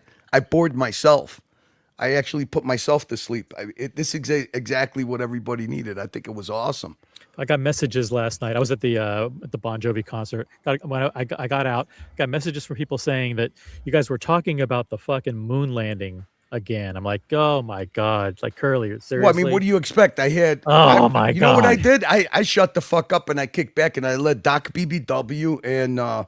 You're really gonna let people come on the panel and talk and say that the fucking moon landing? You know what? I mean, what choice do you have? What choice do you have? Just let them. Buckley, are you gonna agree? The moon landing was real, or come help me out, please? I mean, please? I don't even know what you're talking about, but I know the moon landing was real. Okay, thank God. I mean, it's kind of charming when you got somebody like Nofold who's a true believer that it never happened, and you got Doc. He sticks to his guns. It's kind of funny. I mean, I brought up. I got messages from two people. Like they're there's no common sense. There's you can't convince those people of anything else. Listen, I like conspiracies. OC knows. I like conspiracies. The problem with the moon landing is you're in a Cold War. You're in a Cold War with Russia. So if you fake it, they're going to expose it. They never exposed anything. So we probably went, and then after we went once, we tried going multiple times, and we wouldn't try and go multiple times unless we went once. So it's a bad conspiracy. It doesn't. It only lasts about a half hour, Buckley, because when you got two people who, no matter what, I mean, Diego, to give him credit, he was dropping links. I was pulling on. You can't convince, you can't convince people that dig in and have that stance of anything. I use a really common sense thing. Listen, I mean, I remember in 2000 and whatever, I was very nervous because it was one of the biggest projects our company ever had. the Enrico Fermi lab building at Chicago University. They took grant money. They took $1.7 million grant money, and we built a clean lab. And it was just because they were transferring artifacts from one lab to another, moon dust, space particles. I mean, do you really think they're going to spend $1.5 million on something that's only dedicated for bringing stuff from outer space, to this place for artifacts for safekeeping? I mean, of course, Yeah. but you can't convince people of that. I mean, people say like, "Oh, why didn't we go back?" Because there's nothing on the moon. There's nothing there. What do you want? Like, we got some rocks. Like, we collected some dust. there's nothing there. We took samples. Yeah, That's it. Listen. My conspiracies they're deep. They're dark. You can't even talk about them on YouTube. But that one is kind of stupid. The worst one is flat Earth. That's the stupidest one. They're overdone by expert nut jobs. I mean, you don't need amateur. Buckley, he gravitates towards these politically. Listen, the most insane one. Yeah. I'll say it. The most interesting person and the most interesting conspiracy of the last 100 years is Jeffrey Epstein. I'll leave it there because we can't talk about it online. I'm afraid to talk about it online because I'm not trying to have my cell phone blow up from Mossad. But Epstein is the one. If you want to talk about one that's like, what's going on there? That's the one you talk about. And if you go back in time, like JFK, no. What happened with JFK didn't happen. There's something else there that's wrong. You know what I'd love to do, Buckley? J. Edgar Hoover and the FBI. What purpose do they? Who's a cross-dresser? No, but what purpose do they really serve our government? The fact that J. Edgar Hoover faction of the FBI. What do they really do? What do they really do? Are they Epstein? Are they the original Epstein and they just farmed it out to people like Epstein? What do they really do? Listen, I don't know, but the conspiracy, the last 100 years, you could listen. Federal Blackmail Incorporated. I'm bailed out. Mr. Elite Watch Collector bailed out. Listen. There's one we can't talk about because it's very even years later, it's very sensitive, so we can't talk about it. That's one. What do you mean we can't talk about it? You can't talk about this one. You know which one I'm talking about. It's too fresh. It's too fresh. But the one of the last 100 years that's like something's not right. I can't put my stomach on it, right? I can't figure it out. Epstein. Have another glass of fucking Taylor. You'll figure it out. Come on. This is the Buckley that drives. Buckley, I feel like we have a 6-hour stream ahead of us. I mean, don't. Dude, Curly, you don't understand. Let's put OC to work. Let him be the babysitter monitor. Look at him. He's starting to get uncomfortable. Look at him. He's getting uncomfortable. See, the thing Epstein, is, when Epstein is the one that's the most to me. That's the most interesting guy. So you're trying to bait Brody to jump on the plane. He can't. He's on a There's plane. There's a long thread of history with actually next Friday, Ghislaine Maxwell's coming on because she's a watch collector. That's right. Big into watches. Huge. She's got a cute puppy dog. Hey, you got show sponsor wants to ask a question. Ralph C. He's very, very polite, very courteous. Which one? This one? Can you ask a question that's maybe hard to answer? Yeah, go for it. Ask. Yeah, I don't know. Yeah, I can't answer. Go for it. So Buckley, do you think that Roy Cohn was the original Epstein? Do you think that Roy Cohn? Well, I mean, we know for a fact that he was. He might not be the original, but we know for a fact he is the reason why Trump made it. Yep. I mean, he got the tax abatement on the Pan Am building because Roy Cohn had information on people in that court case, right? I forgot who it was exactly. Brody would know. Brody is on top of me. So Curly, you know how there is definitely a tie between Roy Cohn, Trump, and Epstein, my friend. There's definitely a tie. Listen, Curly, you know how and Gene it's not the Mossad either. You know how Gene has an ankle monitor? Yeah. Brody in my phone is ankle monitor. Brody is my ankle monitor. Brody's always watching me. So and you're saying checking. Brody would be a fantastic Epstein conspiracy panelist? No, he does. Brody does zero conspiracies. Hates them. Won't talk about it. But he'll engage in the chat to disprove any theory that you bring up. Roy Cohen, he had crazy parties. He was a closeted homosexual. Everybody knows this. The original Epstein. And he was videotaping, and he had audio recordings of every single person that came in his house, and he was able to use those for his advantage to make things happen. You know what's funny, Buckley? The Chicago outfit had their own Roy Cohen Epstein too. I mean, it's not even. But They Curly, all you did. you just have to make things simple for people. People learn to have people that blackmail them. Yep. That's it. That's all it is. People blackmail people. That's it. Look at OC's dying to go back to OC can't handle value it. per OC where starts, he can't. I know. OC, so- when you start talking about this, OC starts I'm sweating. so straight. I'm so straight laced. He's like a daycare center.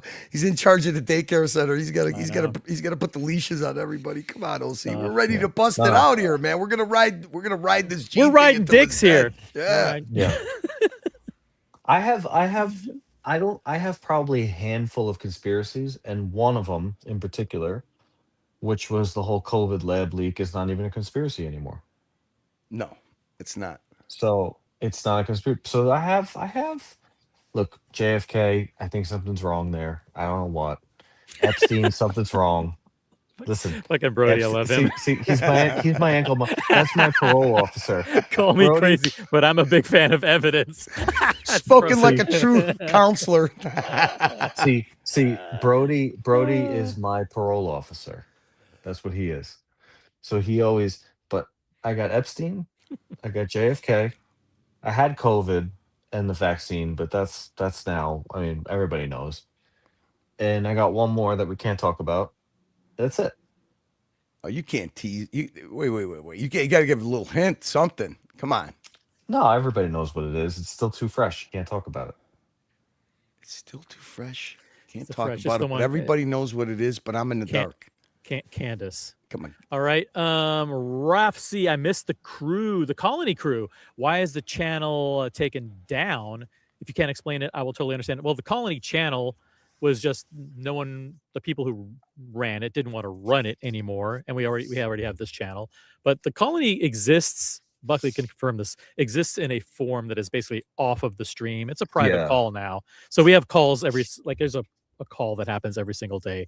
So we have a private Zoom call basically that the It call went low profile. Went low profile because for a lot of the members, Buckley, Boston Collector, MJ, myself, and others, it's like there's not even a lot of positives to talking about the kind of stuff that we talk about publicly. There's only negative ramifications. So a lot of the stuff that we do, we talk about it privately, and maybe one day we'll do a colony revisited stream where we get everybody back on for one night only, just to show that we're Buckley, still here. this so-called thing that we can't talk about. Have you caught any of the hearing coverage on Megyn Kelly's channel from the thing we can't talk about?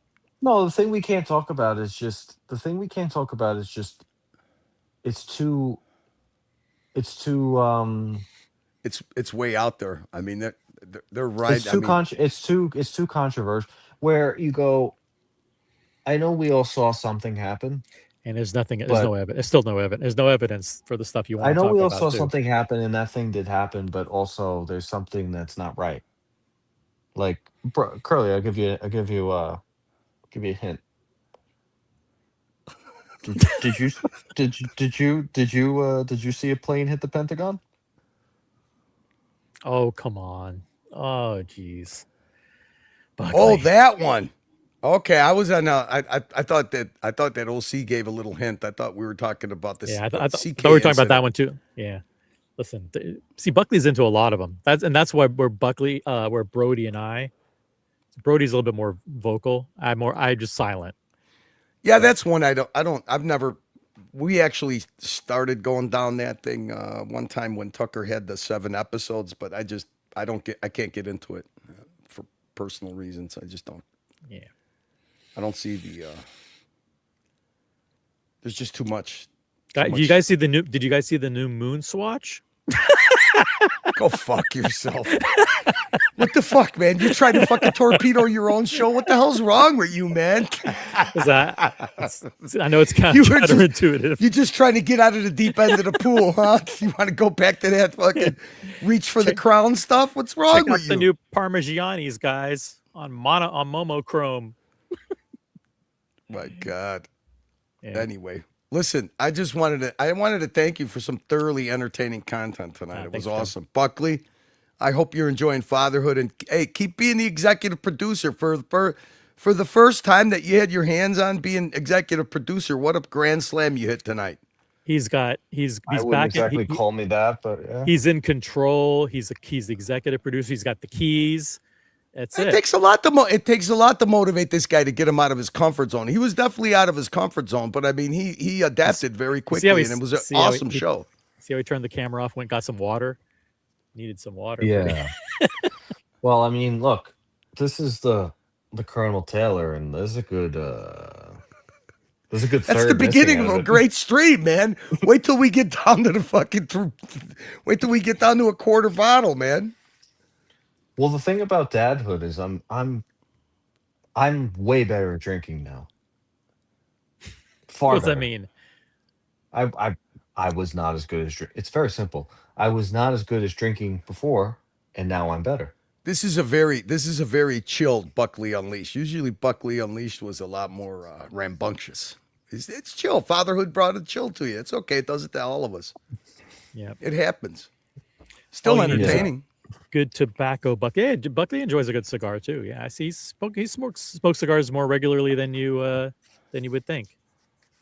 I smoke one almost every day right now. If I could make a recommendation, I would definitely draft off of this stream that you did tonight. You got to play at least. You got to get Gene when he was shirtless with a Louis Vuitton baseball hat, and he played a prank. Right. He played a prank on Marlino and Snuff. He sent one of his guys in there, and then he had the guy come back to his. I don't know if he's staying at a condo or whatever, and relive the whole thing. It was hilarious. It's hilarious. The gangster, the Palooka beefs that are going on right now, the rep beefs, I call them the reputation beefs, are pretty funny.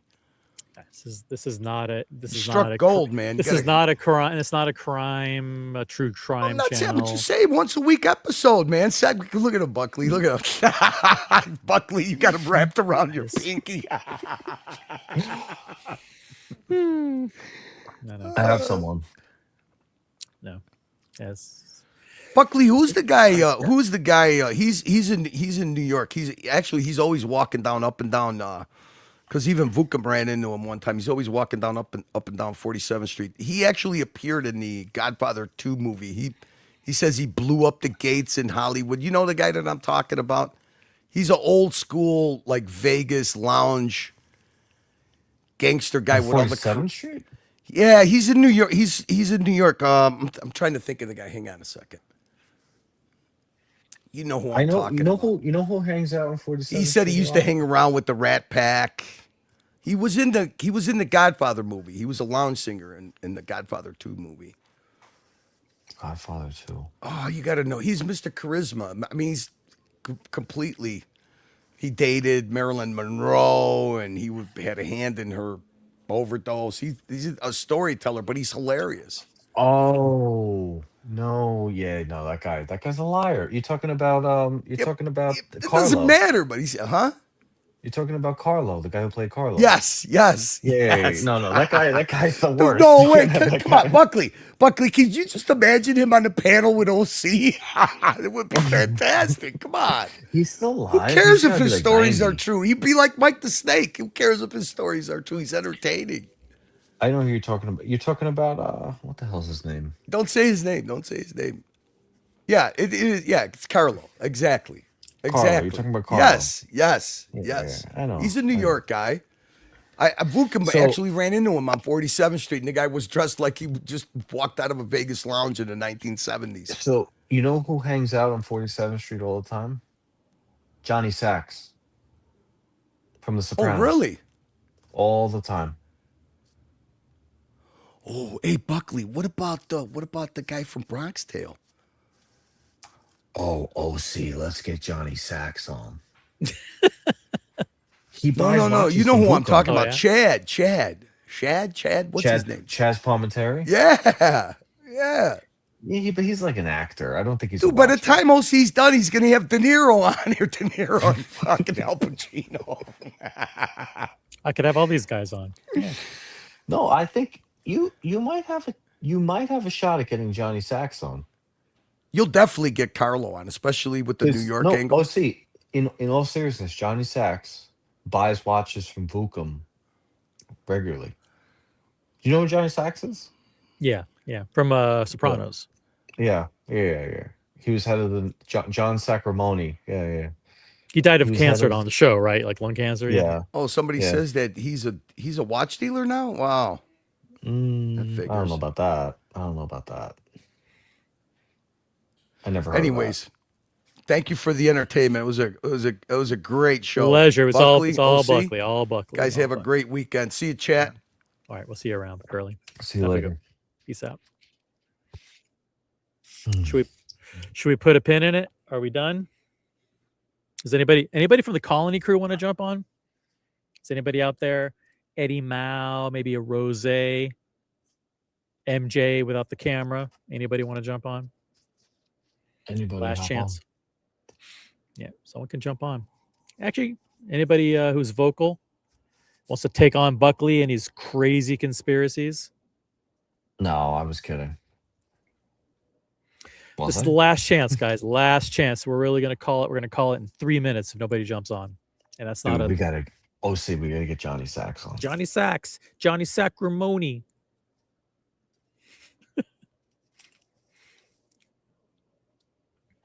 What's his real name? I forgot. Vincent Cortola.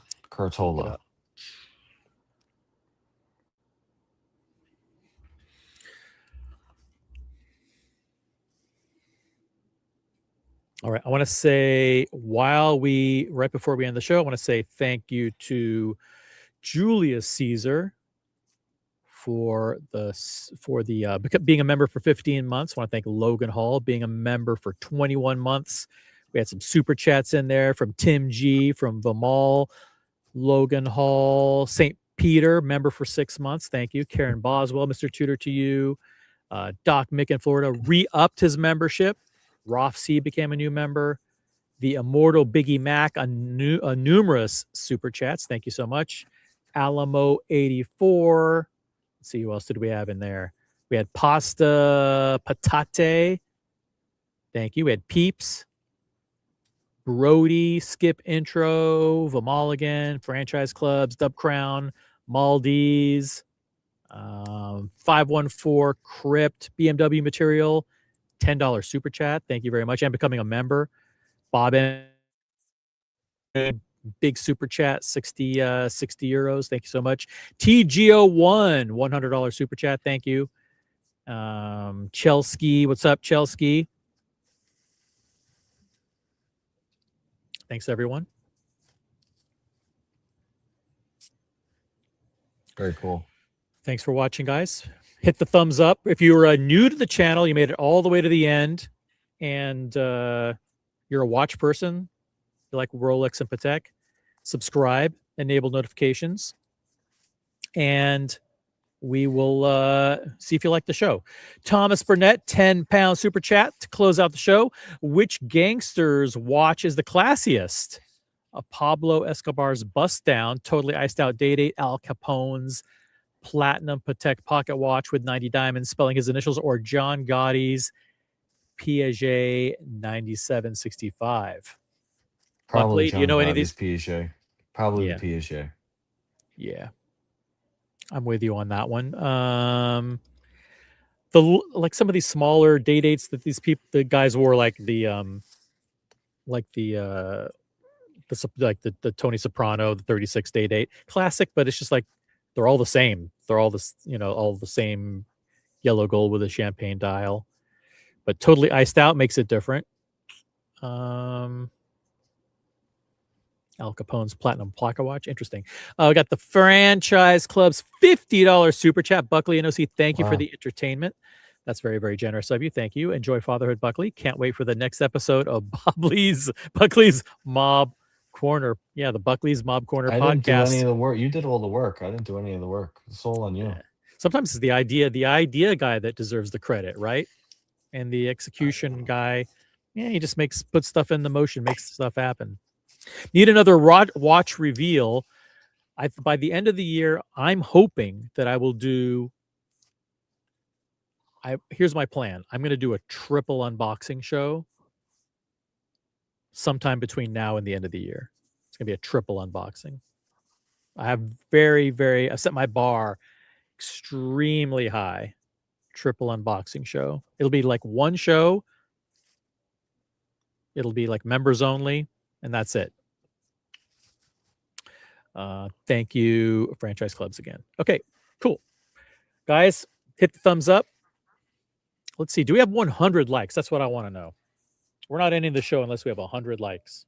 You should. I mean, you did. What was Here we go. 102 likes. We did it.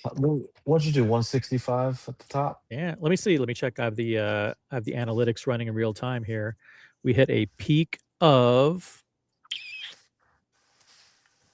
Let's see. 165. I think it was something like that.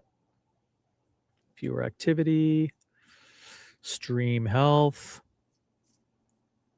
analytics. Yeah, it was like one. It was a big number. Big number.